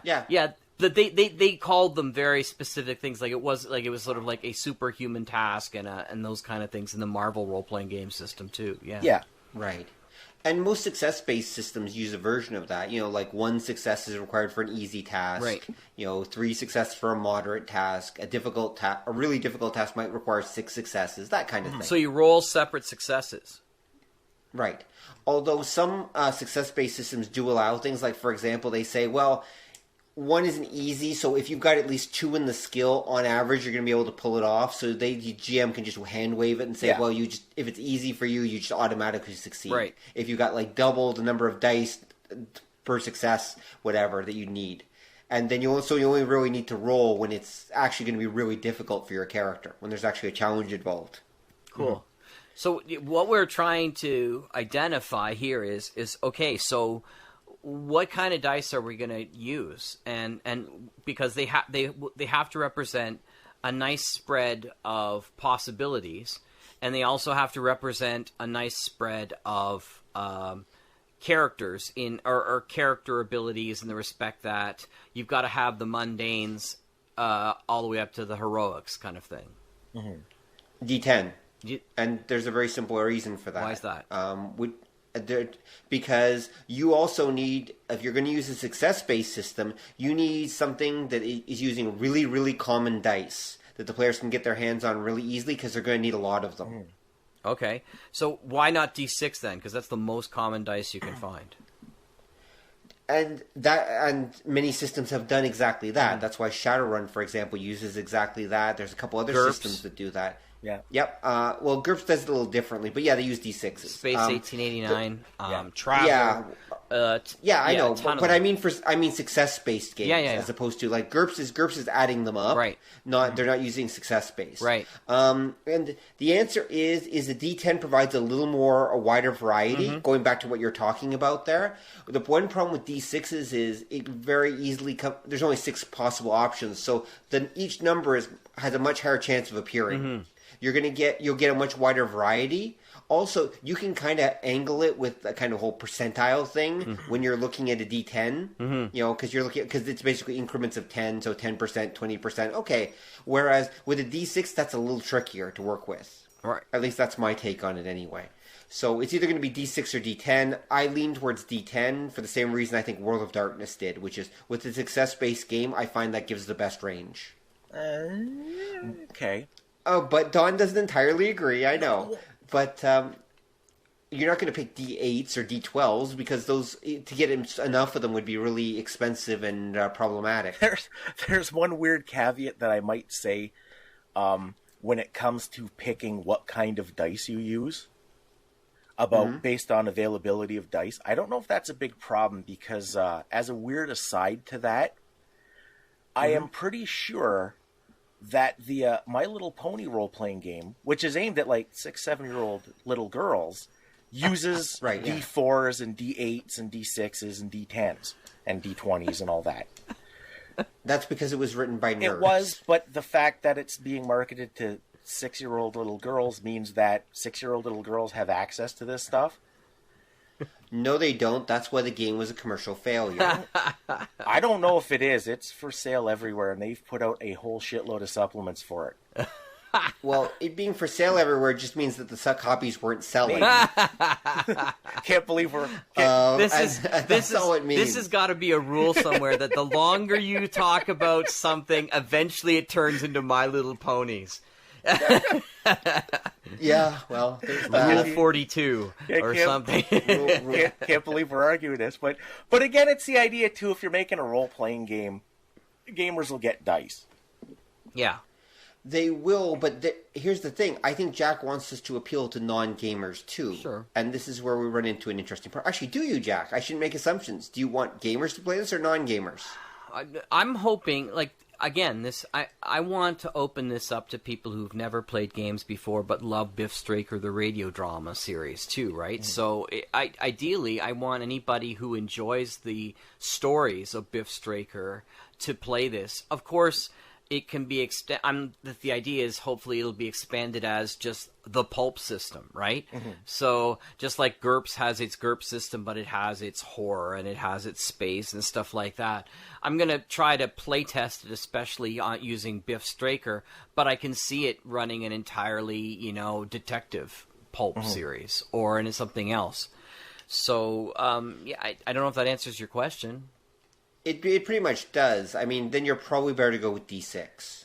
Because D6 are something that anyone can get their hands on. People can even, like, normal non-gamer people can usually even scavenge a few up from, like, Monopoly sets or whatever else that they've got around the house. Right. So unless you plan on packing dice with it and you're going to make them buy the dice separately, use a die that they can get their hands on in the house. Fair enough. I'd say maybe, but I'm going to still go with we have the internet. People can get die. If your system works better with some like a D30, for whatever reason, do a D30. I don't argue with that, but I do think that the less barriers we create to play, the higher sales are going to be, and the more happy people are going to be with it. It's true. But does your phone have a randomizer? It does, and you can even get like dice rolling programs for your phone. I know you can, or your computer. Problem solved. You can do that. However, some people like the feel of the physical dice, and people are most likely to have D6 around the house, even if they're not gamers. Yeah, but it is the most common die in the world. It is, but the D6 is, like Rob said, if you're using an individual one, you don't have a big spread, and if you're using a bunch of them and adding them, remember, that turns your probability into a bell curve, which you may or may not want. Like that works perfectly well too, but you have to then keep in mind that you're not going to have a linear progression. Rolls are going to average out more around like 9 to 12. If you're doing like 3d6. If you're doing 2d6, rolls are going to average out again somewhere around 5 or 6. Like those are going to come up way more often than like 2s or 12s. If you use 10 of them, then everything's going to average out somewhere between, it's been a long time, like 26 and 34. So it's all kind of how you're setting your thing up. And that becomes the first tangible thing is, are you going to go with the open-ended thing where the higher your roll plus your stats or whatever, the better? Or are you going to go with a probability thing where your stats and skills give you the target number that you have to, like, say, roll lower than or roll higher than? I don't know. That's why I'm asking you guys. What do you think is the best route to go with something like this? The D&D part of me loves the idea of, I got a natural 20 because you're going for something higher. Mm-hmm. But I also recognize that I've enjoyed playing games too where you're going under a particular number of your skill level. So you have to make the decision. What are the elements that makes a successful, and maybe we need to focus on that first. What are the elements that make a successful roll for some kind of encounter, or not an encounter, but some kind of task, right? Mm-hmm. So I'm trying to do something, and maybe the combat system is a natural progression of that. Mm-hmm. But if we start with some kind of task is required for me to do. Maybe it's just I have to throw this rope up to my buddy. Uh-huh. What am I looking at? I'm looking at a target that I have to hit. I don't mean a target as in my buddy up there, but I mean a target number. Or am I looking at a target number of dice that I'm going to use to roll with a certain threshold that I have to hit? Mm-hmm. What makes the most sense? What is the easiest for people to be able to visualize, and what's the best for storytelling? Yeah, there's another question that comes up with that too, is how do you handle character versus character? Yeah. And the example to put forth for that is DC Heroes. The difficulty of me punching you is based on my ability to punch cross-referenced against your ability to be punched. Or to get out of the way, if you want to say. So evade, yeah. Yeah, so there's more interaction there. A game like Cyberpunk, my ability to shoot you is essentially based on how far away you are, because remember, the game is more grounded, more realistic, and in real life, you are not going to move fast enough to get away from my bullet. Well, why don't we do this? Why don't we identify very specifically that a task is something that the character engages in that's not against another character. Okay, that's right, or some sort of living creature. Right. Because you can attack monsters that are basically non-player characters too, right? Mm-hmm. But the DM or the GM or whatever, I was tentatively calling it Overlord just for my delusions of grandeur. They're going to be rolling for them, right? Right. But me throwing a rope up to hook a grappling hook up on the roof, theoretically, the roof isn't rolling back to see if it resists. Right. It really is a matter of how difficult is that texture of that roof to be able to hold on to the grapples, Right. So when is that a fair thing to say? Tasks are things that are non-living? Yeah. And combat is anything that's either man versus man versus animal, character versus character. Yeah, again, this is the thing, Jack. We're running into exactly how you want this to feel. That's the most important element, I think, anyway, here, is how you want this to feel. do you want this to always be an element? To always be an element of uncertainty, or do you want there to be very clear? Well, I'm a master of this skill, so therefore, when I use my throwing rope skill or whatever, I will just I should easily be able to do it. No, I like. Or do you? I like the idea of having potentials of minor failures and major failures and stuff like that, because that adds more to the storyline. Because if you take a look at a lot of pulp stories, you can say, oh yeah, well, Flash Gordon, for example, if you watch the old serials, you can say, he always wins in the end. He fails a whole lot before he gets to the end, right? He takes over, but the wheel is damaged, and he crashes the ship, and everybody thinks he's dead. But no, he gets out just in time to do it. And he makes his way over here, but he falls down a sinkhole. You know what I mean? And so all these terrible things can possibly happen. They add to that tension of the story. If it's too certain, it's kind of lost that pulpy edge, because part of it is that cliffhanger-esque stuff, right? So I like the idea of I'm going to give this an attempt, and this is one of the things I hated playing.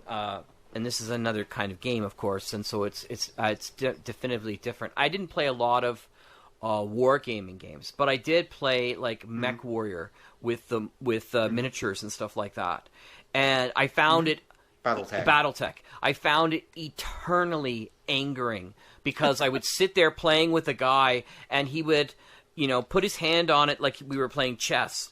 And he'd count 1, 2, 3, 4, 5, 6, 7, 8, 9, 10, 11, 12, 13, 14. Nope, can't get behind you that way. 1, 2, 3, 4, 5, 6, 7. And he'd do this for 10 minutes, right?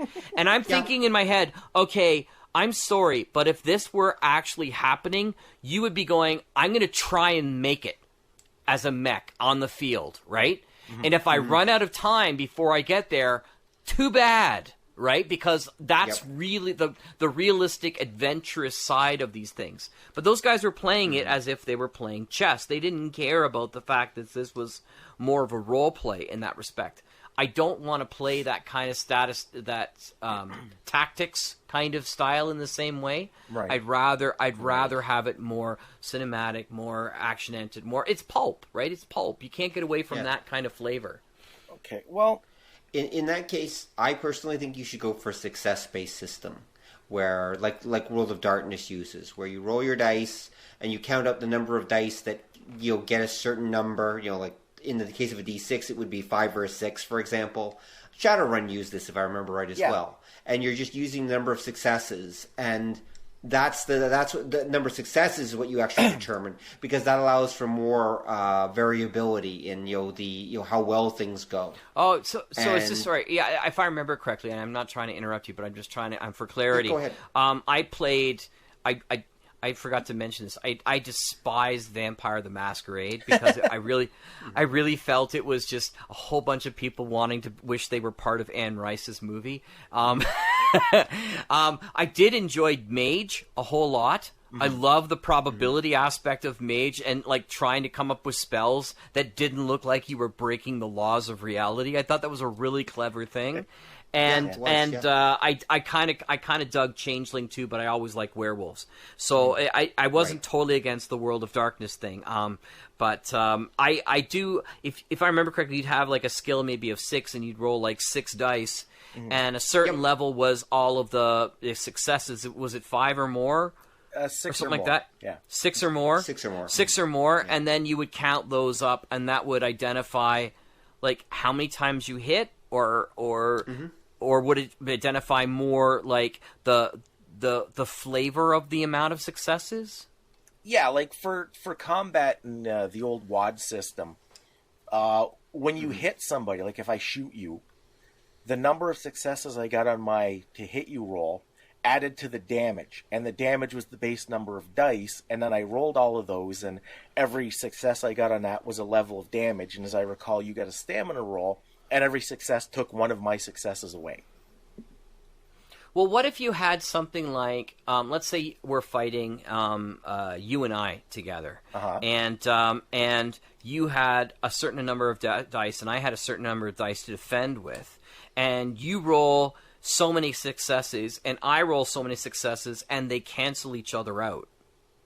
It's a but what ends up happening is I actually get more successes than you, and that means I can like do a riposte or flip it back upon you and end up injuring you, even though I'm defending, kind of thing. Does that make a sense too? Yeah, there were provisions for that in the game, but you needed certain skills in that. Like if you're like a martial arts you need guy. a special skill to be able to because do of that, course I don't want to be sewed by World of Darkness. I want to come up with a system that's my own too, right? So here for what you're doing here, I can give you a totally thought out system right now, and we can use it for stepping off point, I guess. Cool. Okay, sure. So we got your stats. What's going to happen is the average human stat is a 5. Okay. 5 is competent for a skill. 5 is like professional level. Okay. We're using D10s. You roll a D10, you add the stat, you add the skill. 10 is a basic success, which means the average person who's competent at something doing the average task with it is automatically going to succeed, roll or not. Right. You roll a D10. A 10 is always a 1 is always a failure. Right. A 10 lets you roll again, but remember you might get a 1, and that's going to fail you. And then every 5 points higher than the difficulty that you needed to get adds a level of success. Okay. And the way it works is if I don't make my roll, that's a failure. If I roll a 1, that's a really horrendous failure. If I roll my target, that's a success. If I roll target +5, that's a big success. +10 is, oh my god, success. And then you can scale that up however you want. Wait, how many dice are you rolling in this system? 1. Just 1? Yep. 1 D10? And then if I'm trying to do something to you, you take your chance not to have it done and you roll. And it's the same idea. If I roll equal to you, I succeed. If I roll 5 higher than you, I really succeed. If I roll a 1, I fucking fail. You know, that kind of, and that's your basic system. Cool. And it works because the way you've sectioned your stats out, the body, mind, spirit, and then you've got your secondary ones of resolve, stamina, reflex. You can juggle those around so that stats will oppose stats. Right. So just 1 second here. So, and again, it's because it's getting late on this side and my brain is going mush. Having those stats, how do they modify your rolls? Well, your chance for success is going to be, you take the level for your attribute, you add your level of skill, and then you add a D10. And the result is your number, your success. And plus any character modifiers. Yeah, you can do character mods, situation mods. You can do stuff like you added serendipity, which is kind of like luck. Yeah. You could say that that's something that I can add directly to the roll, in which case you can scale that way up. Like 10 points will give me like a success. You could say that each point of serendipity I spend lets me add a dice, a D10, to my roll, or lets me re-roll, in which case you want to keep that number low, so maybe 1 to 3 would be what people... So it's enough that it's a big deal, it's very useful, but you don't want to spend it all because then it's done and you don't have your success. Like you don't have that option, but it gives you that little oomph. That's kind of like Star Wars force points or something. What did they call it in Star Wars? Was that it? Force points? Force points. Yeah. So it's like something really small that you had, but oh my god, if you really needed it, you needed to grab on hold to that outcropping thing after your father just cut off your hand. That's where you blow all your force points. Yeah, and it represents... It gives you that story feel, because for the player to make decision to spend them is a big deal, and it adds that gravity to the event in the game for the participants. Yeah. And you can only spend them if you yell, "No, it's not true!" Yes, exactly. Sorry, I had to I agree. I think any pulp game absolutely needs some kind of system like that. You have to have some kind of serendipity or love force points or whatever you want to call them. And actually, there's a weird idea. You could even have an unluck stat. Okay? And here's a weird thing. So, okay, for example, unluck might be something like this, because it could represent what Jack was talking about with the Flash Gordon earlier, where he's constantly having bad luck, okay? What you're doing is you get a bonus, okay? By taking dice of unluck, you get a bonus, but then it comes back, it gives you unluck dice that you have that affect you later on, either at the GM's whim or something else happens. So for example, when you really need to make that critical roll, you can what you're doing is you're basically borrowing karma from the karma bank, so to speak. So you're getting extra points when you really critically need it, but you're going to have to pay for it later on by having bad things happen. What if that's still serendipity, but you can go into the negative levels? But you can go, so that'll work too. So you could burn serendipity. You could even have positive serendipity, and you go, oh, but you can't make it unless you use one more. Oh, because that's going to put me in unluck for the next turn. So once you get down to zero, beyond minus zero, or, into the minuses, you have to use up that unluck the next time you use the skill, because the universe is always trying to bring you back to zero. Right. Does that sound and fair? And that goes in with... That works. It sounds perfect. Yeah, and it fits in nicely with your whole body, mind, spirit imbalance thing, if you think about that. For sure. That fits in perfect... so it's really not a serendipity stat, it's a karma stat. Yeah. Yeah, it is. Dude.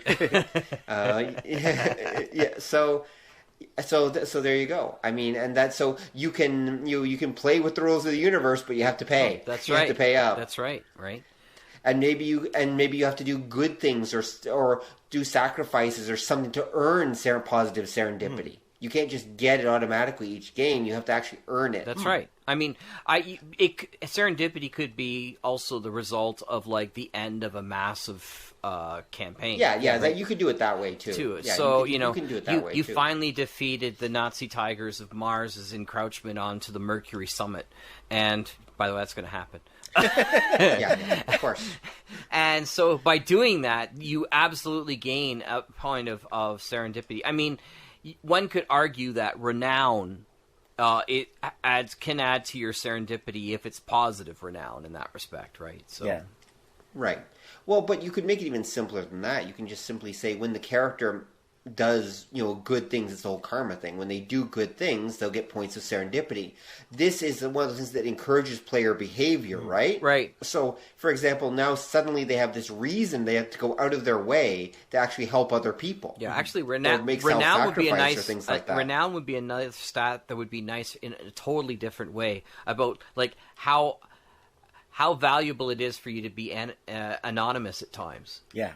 As opposed to, like, That's if you true. got really high renown, as soon as you walk in, it's like, oh my god, he's the savior of the Solar Imperium. He's here, everybody. Let's get him a free place. And it's like, oh, damn, I'm supposed to sneak in and take this thing, right? But well, yeah, exactly. You can't do that. You can't because do that. You're too famous. Yeah. And renown can change based upon setting as well, too. So well, you can. Oh. You can what? Oh, sorry, did I lose you? Well, I was going to say, because renown is a tricky thing in game terms. Mm-hmm. You can make it an actual stat, or because you had the idea of like positive, negative traits, you can make renown something like that. Yep. That not everybody would, because if it's a trait, then everybody has it to some degree. Mm-hmm. But it was natural, and like you were saying at the beginning, the Pulp Heroes, it's Doc Savage and those guys.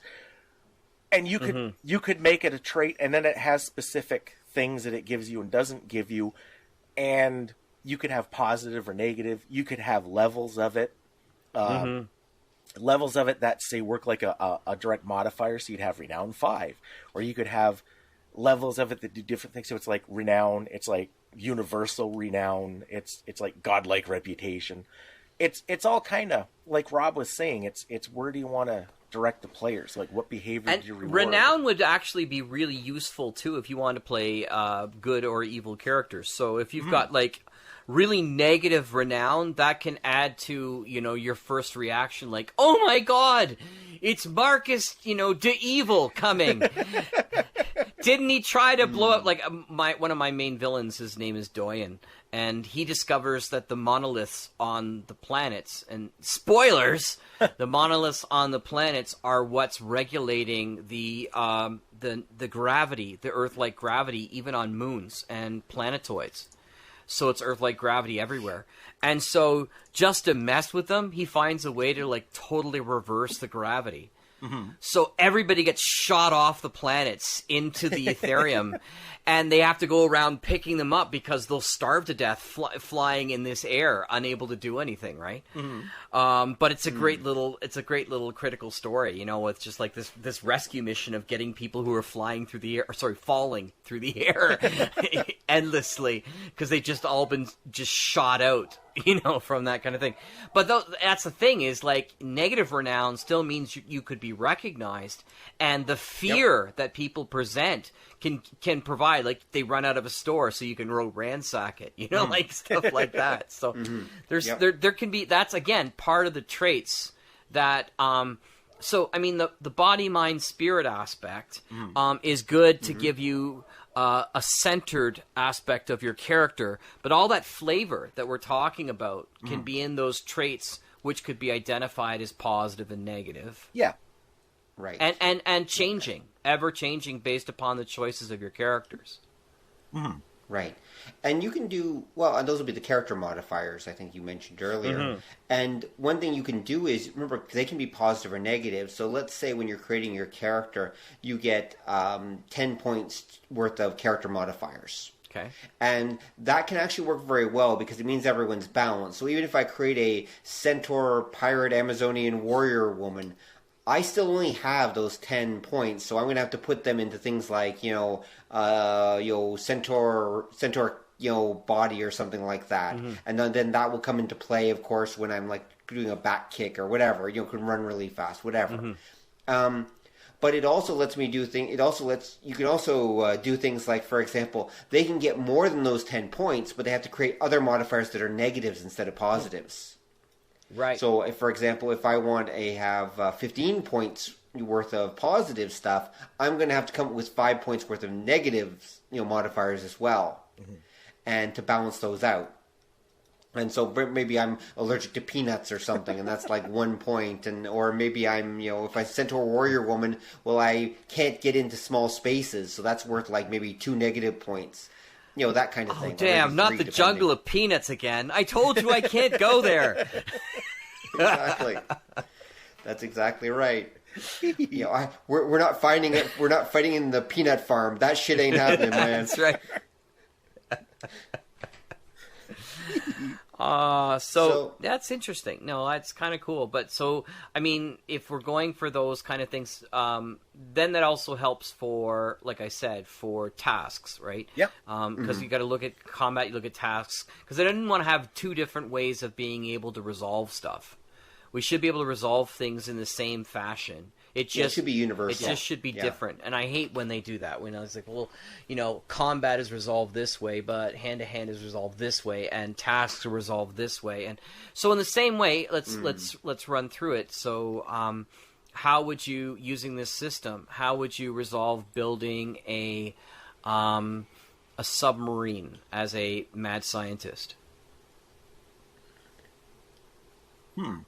Don? Your system, you tell me. What I would probably do is have the player describe the submarine, and you can. It's a 2-person submarine. It's quite small, but I want to go to long depths, and I happen to have a lab that's based on an island, so I'm already set up to be able to put it in the water directly from where I'm at. Okay, if we're using this system, I think the easiest way to do inventions would be. You pick the stats that the invention needs. A submarine is going to need body, so it's body. Your base difficulty is equal to that stat, so I'm going to give it a body of 10 because I want it to be kind of durable. I don't want Buddy to be able to like kick it and it gets a hole. Every feature that it has ups the difficulty. You can fudge that how you want, but we'll just say for now it ups at 1 level, so that's 5 points. So it has to be submersible. We'll say that's 1 difficulty. If you want to be a stickler, you could say, but it's got to go with this tremendous depth. Well, that's another difficulty. So we're up to a difficulty of 20. Now I'm going to throw in a torpedo tube that shoots 2 torpedoes. Okay, so we total. say it's got a weapon system. and we might say that's another 5, and you might say every extra shot, just to make it pulpy, is +1. So 2 torpedoes, we're up to a difficulty of 26 now. Mm-hmm. So I'm going to drop my dice, D10, add my mind, add my inventing skill or my inventing submarine skill or whichever is appropriate. Mm-hmm. I need to roll 26 or higher to make the submarine.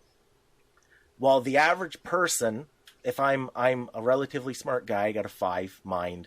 I've got a 5. I'm a relatively competent submarine builder. That's 10. The most I can roll on that dice is 10, so 20, but then I get an extra roll. Mm-hmm. So I have to make a 10 on my dice, plus 26. I have less than a 50% chance on that second dice, if I make the 10% chance on the first one, of making the roll to make this submarine. Right. But don't forget, you already have a functioning lab that helps, so that might give you a bonus. There's going to be time and equipment modifiers. So, and you can do that, so the lab, say, lowers it a level. It's like, either it takes 5 off the difficulty or gives me a 5. I might also say, well, I saw Professor Zoom and he gave me the formula for the super underwater hydrogen engine. And that'll help. So that takes another level off. And what you're basically doing is every little extra BS tidbit that the player can add gives them a like bonus, which makes them coming up with stuff. If I make my roll straight. Now this is, again, that's really tough to build that submarine for the average inventor.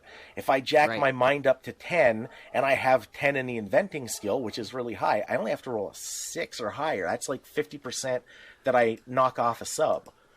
But not to mention, you just opened up an opportunity of an actual game of let's go to Professor Zoom's Mountain of Doom to get these particular plans to make it easier. Right? Yep. So suddenly you have an adventure to make your sub. That's kind of cool. Right. That's the kind of thing I'm looking for, right? Is these opportunities that crop up in how you do things that allow the DM or the players to go, you know what? I think I need to do this, and that will make it easier for me. Can we take the adventure sideways for a bit? Mm-hmm.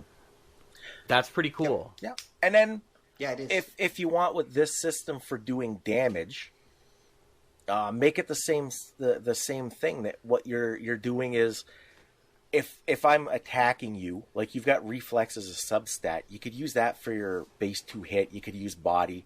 I make my roll and hit, and it can be a difficulty based on range, or it could just be you make your reflex save versus my attack. Mm-hmm. What ends up happening is, if you make it by more, you dodge. I don't hit you. If I make it by more, the amount that I succeed by is added to my damage roll. My damage roll, like say for punching you, is my body. You've got stamina as a substat. Use that as the resistance roll. So I'm making my body plus my successes plus D10. You're rolling stamina plus D10 plus any, if you've got anything else that might mitigate that. Like say you've got boxing at +2, and you say, well, that'll let you block a punch, so you can add that in. Every success that I make on my damage roll becomes a negative modifier to your stamina, or it could just be a regular tally. And when you've taken more negative modifier to your stamina than you have stamina, like at 0, you're out. Oh, okay. And your stamina, like for the average person, is like 5 based upon. Yeah. Right. It's just like all the stats that are basic or average for 5. Okay, cool. Yeah. I like the idea of the negative modifier. I think you're gonna have to write me little notes on these things, 'cause my brain is going, or I'm going to have to wait desperately for when this posts. One of the two. You can do either. There's a full audio recording of this, obviously. Yes, of course. So, but you have it all the pieces. I only have my part, so I'll be sitting there listening for your answer very clearly, and there's this long 5-minute pause. Damn you, Don! See, and this works out, and it's all like one mechanic that lets everything happen. And then, like, looking at your sample character sheet, you've got like a shock value and a panic value. Mm-hmm. Now you don't need those, because like a panic check is going to be, say, just a resolve roll. Shock check could be like a spirit check. It could be a stamina check, depending on like what it comes from. Mm-hmm. And that's the advantage. Like the body, spirit, mind thing. Like Rob said, it's kind of blah, but it does give you a lot to work with. Yeah, I kind of look at it as a framework to hang stuff on, rather than, you know, the entire character, right? Yeah, and it gives you that, and this is where I said, like, the whole D10, 5, blah, blah, blah. It gives you that start. Like, when you're designing a game, come up with something pretty good. Don't overthink it. Get something that more or less works, and then just start playing it. Make up sample characters. Have the guys go through. Do all kinds of stuff. See what works and don't. Because for the most part, that's how you're going to come up with your final system, by seeing what works and what doesn't. Yeah, because the biggest problem you get, of course, is you come up with a system and somebody knows how to... Because there are always going to be people who are going to game the system in one way or another. Yeah. And if the trick is to try to limit that to as much as possible, right? Like, I don't care who you are. If you're in D&D playing 2nd edition and you're not playing with psionics, you're an idiot. Because, I mean, if that's what you want to do is create, like, really deadly characters... then give them psionic abilities of some sort, because if that's your whole purpose, is to game the system, that's the best way to do it. Because psionics, unlike magic, you don't need, you don't need to move properly, you don't need semantics, you don't need materials, the whole bit. In fact, in my D&D campaign, I made sure that all the wizards got together and created a league to go and kill every psionic person because they couldn't control them. So they either killed them, or they actually put like a metal helmet over top of them, like they did in the old Hercules cartoon, which negated their entire sonic abilities and just welded it to their head and went, "Oh, you don't want to die? Then you have to live like this for the rest of your life. Congratulations," kind of thing. So that's rather harsh. Before you go, I have one suggestion. Sure. And this is something that I saw, the old West End Star Wars game did this. Right. And the original Mekton did this.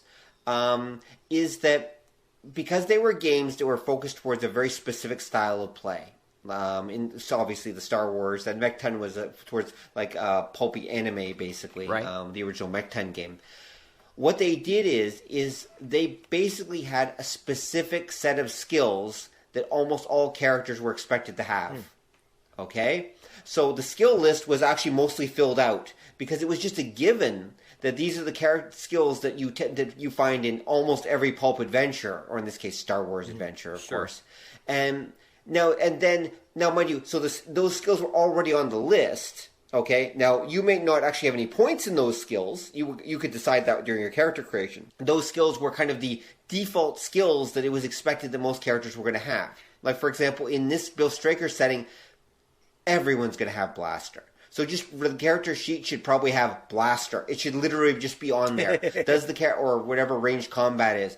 Pilot ship, okay, invent. You can literally put these skills right on the character sheet. This is my suggestion.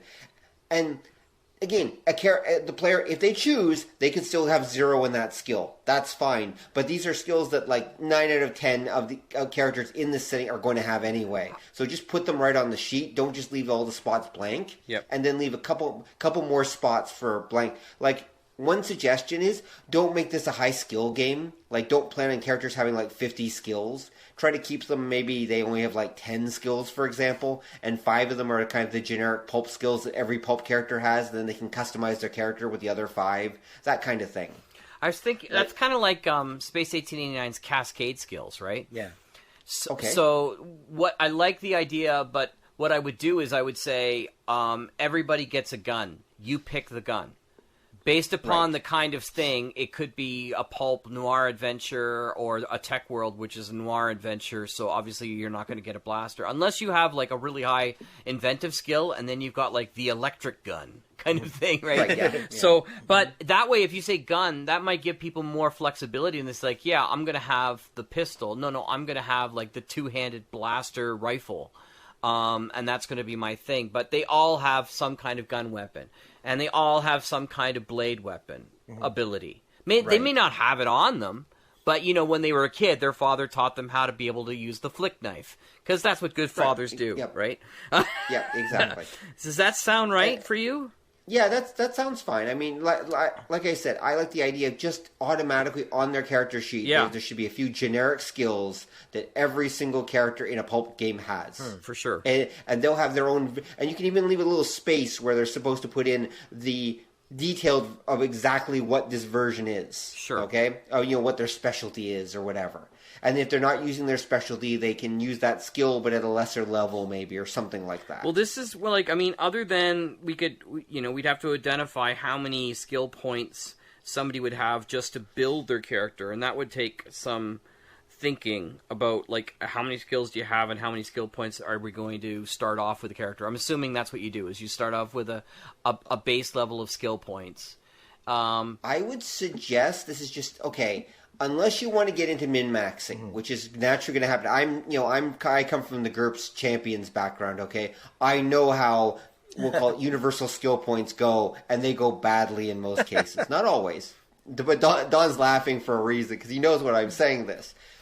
If you want to make this work, follow, I think West End Star Wars did this. Again, example. Have a certain number of skill points, or a certain number of points for each of the 3 major areas. Character modifiers, body, mind, and spirit, and skill, and skills, okay? Right. And so, for example, as I said earlier, so maybe you have 10 points for character modifiers, okay? And you can arrange them however you want. But there's probably, for a beginning character, should be a limit, like maybe max of 3 in any one category or something like that, okay? Body, mind, spirit, let's say they have, and you want to go for an odd number so they can't quite perfectly balance, so maybe 10 points, okay, for example. And there's a max of 5 in any one category, which, of course... You could put 5 into, say, mind, but then you have 2 and 3 in the other 2 categories, that kind of thing. So you can make a character that's like really powerful. So you've got your 10 points, and there's always going to be one attribute that's above the other 2. Right. That if you use with 10 points, because they'll never be exactly balanced between the 3. So that way, there's always one area where that character's a little bit better, so it gives them a little more focus. Okay? And then with skills, perhaps, you can say, you have 20 points worth of skills, for example, that you can enter. And again, these have to be, but none can be above, say, level 3 again, and you have to divide them among these skills, and you could put them all into the base skills, but you probably should put them into also some of the other skills as well. Right. Okay? So I'm a big fan of doing it that way, because, universal skill points go bad ways really fast. But so, for example, you can get character modifiers, but what people will start doing is they'll start coming up with all kind of stupid character modifiers. Right. As a way to just game the system and get extra points to put into, like, their attributes or their skills or other modifiers. And you don't want that. In fact, if you do let them take negative character modifiers for those, limit it to something like 5 points worth or something like that. Yeah. Definitely you need a limitation. You need a limited amount. That's my suggestion anyway for how to do it. You have these 3 pools of points that go into the 3 different areas, and let's keep them separate from each other. Don't go for universal points. Okay. There's an easier way. There's an easier way? Okay, Don, go for it. Okay, here's how I do it. Okay. Everybody starts with 15 skill points. You can have no starting skill higher than +5. And there's 2 kinds of skills. And this is kind of what the West End Star Wars game did. There's 2 kinds of skills, because there's skills like, say, pistol or punching or climbing. Everybody can do that. Everybody can shoot. Like, realistically, no. What about your immediate actions and weapon jam? Blah, blah. No, it's pulp. Nobody cares. You pick it up, you point, you squeeze. That's going to be like, say, reflex plus skill level. If you don't have the skill, you got a 0. But everybody can do that. But you have... Can we call it... let's call it innate skills. Just innate skills. Yeah, you can do that. And then you've got skills that you have to have that skill to do. So maybe you want to say inventing. Good plan. Not everybody can, like, build the electric gun. So if you don't have the inventing skill, you don't get to try it. Or you can go the other way and you can say, no, inventing's innate. It's a pulp setting. Screw it. Make your mind check. It's just you're not going to make that 20 with your mind of 4. But you might. And then, Bob the Moron somehow builds the ultimate electrical gun. It's the same thing like, say, piloting a spaceship. You might say that that's a necessary skill. If you don't have it, you don't get to roll. Or you might say, screw it, it's a reflex, everybody gets a shot. Or you might kind of split the difference and say, we have to land it. Well, no, roll. If you roll like impossible, make your 50, well, you make it. Well, you can say that Bob the Moron can make the electric gun, but he has to take the negative of looking like Yahoo Serious's hairstyle for the rest of the campaign. Maybe. Right. So are you just saying that for skills, Don, or are you saying do you have a separate system for the attributes and modifiers as well? Or do you think those work the way I presented them? It's kind of in the middle, because I think if you're going to go with the D10 plus attribute plus skill plus modifier, you don't have to worry about like thinking it over too much. But if you keep that scale down, like if every game you get X number of experience and those let you buy another 10 levels of skills, things get out of hand in a hurry. But if every game I can add like a +1 or a +2 to my skills, or if you do, like I said, that sliding scale, that it's 1 experience point, or you could do the superhero thing that your serendipity that you earn, you spend like luck or you spend like experience. And to get level like 1 to 5 is 1 point, 6 to 10 is like 2 points a level, 11 to 15 is 3 or 4, or you could say that it costs a number of points equal to the next level I'm going to buy. So level 6 costs 6 points. Right. And if through extraordinary play, you're only getting like, say, 1, 2, maybe 3 serendipity points, that you're going to want to maybe keep 1 or 2 for like luck check kind of thing. What you've now done is you keep that scale small. The players get a tidbit every game, but they're just by how the nature of progression works, not going to become massive. So I like the idea. One of the things they did in D&D that I like is that you get experience bonuses based upon the character class that you are, sort of following your focus. Right. If there was a way, I think if there was a way in Pulp of sitting there saying, like, I don't want to hem people into, like, you are the mad scientist, or you are the, plucky sidekick, or you are the, this kind of character. But I think that it'd be worthwhile for people to pick, like, a universal trait or focus of what they are, and that becomes the focus of their experience. So if you are if you are the inventor, then you're going to get a bonus experience for inventing. Right. Right? Because why not? You should be getting bonuses for the things that you are. If you are the strong-jawed hero, then you're going to get a bonus for either talking a villain out of fighting or beating the crap out of him with your fists. Right. Right? So those kinds of things. So there's got to be a way to because that encourages role play, right? That encourages people to be and I don't know what I'd call it, right? But I'd call it, that's where the universal archetype. Yeah, archetype. Okay, there you go. So why not? Yeah, archetype. That sounds great. So maybe we pick a bunch of archetypes that are broad enough that they don't have to necessarily just be that. Like maybe you look at the Awaken the Hero from Within kind of thing, or something like that as a basis. You know that book? Yeah, I've got it sitting right here actually. So Destroyer, Creator, Ruler, Magician, Sage, and Fool. Innocent, orphan, warrior, caregiver, seeker, lover. Now, that doesn't exactly fit our thing, but you could certainly find words that are similar to that kind of idea, right? So, agent of player... change, okay. Right? Because let the player make a choice, but I'm saying if you let the player make the choice of what they're going to call their archetype and how they're going to get their experience, that can easily be gamed the system, right? I'm going to be Well, it encourages people to play that archetype, though. Like, they'll get bonus experience for, like, the mad scientist character will get bonus experience at the end of the session. Maybe just 1 or 2 extra points of serendipity if we use that system. Oh, for playing the mad scientist or for doing mad scientist stuff. And that's why maybe they can even get some on the spot. Yeah, and that's why I said we have to come up with the archetypes first, right? Nope. Because yes, of course, you can't let them make up like the bubblegum warrior, and every time they get gum, they get like they get an extra bonus in serendipity, and they walk into a gum store, right? No, you know, like you guys are overthinking it. Mm-hmm. This is easy. Every character you have 1-line description, and the game master will have to approve it because again, you know, bubblegum warrior. Well, there's all kinds of ways you can interpret that. So if he beats a guy up while chewing gum, and the player prominently does something like makes popping gum noises, or at one point blows a bubble in the guy's face and blinds him, and that, I'd let him take it.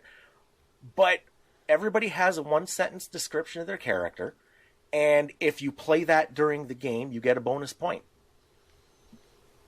That makes sense. And, sure. And it encourages, because that way you make the player think, you make the player's mind go, and they come up with the something weird, and it's gonna, because they're gonna want that point, it's gonna have to be something noteworthy, like noticeable. Right. So if you come up with your character as Filthy Lucre, the Acadian pirate, and you say adventure-loving French-Canadian pirate, and during the game you speak in a bad accent the whole time, like that. It's time for the mayhem, n'est-ce pas? And you twiddle your imaginary mustache. Fuck it, you get the point. That was funny, you know. And what that also does is that lets the group tailor it how they want. So if they want the more comedic stuff, that's what the game master will approve. If they want to be more serious, dark, brooding agent of the night, they can do that. They can mix and match. It keeps the participants active. It gives them, like, what we're talking about. You make them do some actual, like, role-playing. You make them use their imagination, and they get a little Pavlovian treat at the end of the day for it. Cool. I agree. Yeah. Sounds good to me. So have we hit all the main elements? Yeah. The major ones, anyway. I think we have. We've gone from, we've got attributes, we've got character modifiers, we've got skills, we've got character creation. We've put in some things to encourage certain types of play, which I think is a big part of it. We've got the rules. Yeah, I think we've got all the major stuff. I mean, you're going to have to figure out a whole lot of other little details and such, but I think you've got the major stuff in place. Yeah. Awesome, guys. Now it's just thanks scaling and trial and error. Like, what's the much. body rating of a wall? Well, you got to kind of figure out, you know, if an average. Or if it matters. Yeah. I mean, you're going to have to, you know, like I said, you may want to set up a system where it's a very rough, very, you know, very, it depends on the story kind of thing. It's like just the GM just says, it's probably this. Right. And you just go with that. I mean, because you're going to have so many different environments, trying to categorize every kind of wall is a waste of time. And it's also not in the spirit of this kind of game, right? Right. So it's just going to be about figuring out how these things roughly work, so that the GM can just kind of do it on the fly as needed. I think if you had like a table which basically sort of shows, you know, light, medium, and hard, and extra hard, and a bunch of examples, eventually the DM is going to be able to sit there and go, oh yeah, this totally fits under like very light or trivial or whatever, right? So, right, cool. So congratulations, Jack. You now have at least the foundation for a role-playing game that I think you can probably work with. And hopefully, maybe some point in the future, you can play test it, and you can come back, and we can discuss how it all went, and we can do a follow-up at some point. That'd be awesome. That'd be fun. And then next time after I play test it, I can roll and see if actually I should thank you or if I should curse you. Sorry. But thanks a lot, guys. It could be a little bit of a It's only a +5 curse. I've got 15 spirit. I ignore it. There you go. Awesome. Thanks, guys. Okay. No problem, Jack.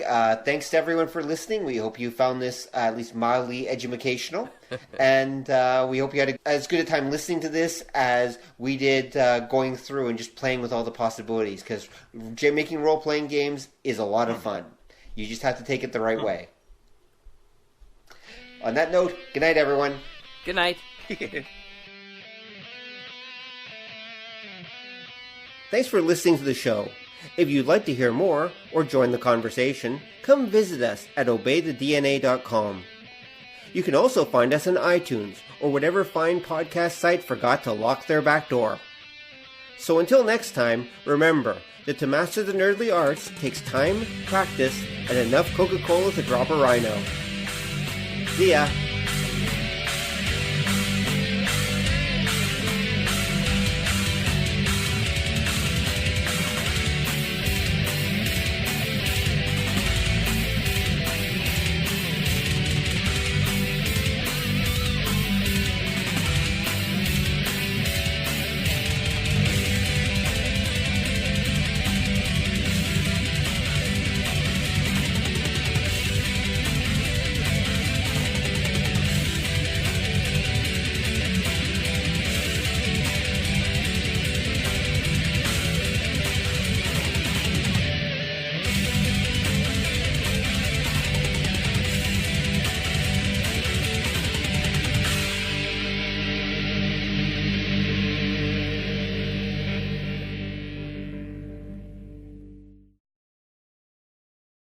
Come on over and join the conversation at obeythedna.com, where you will find show notes and more.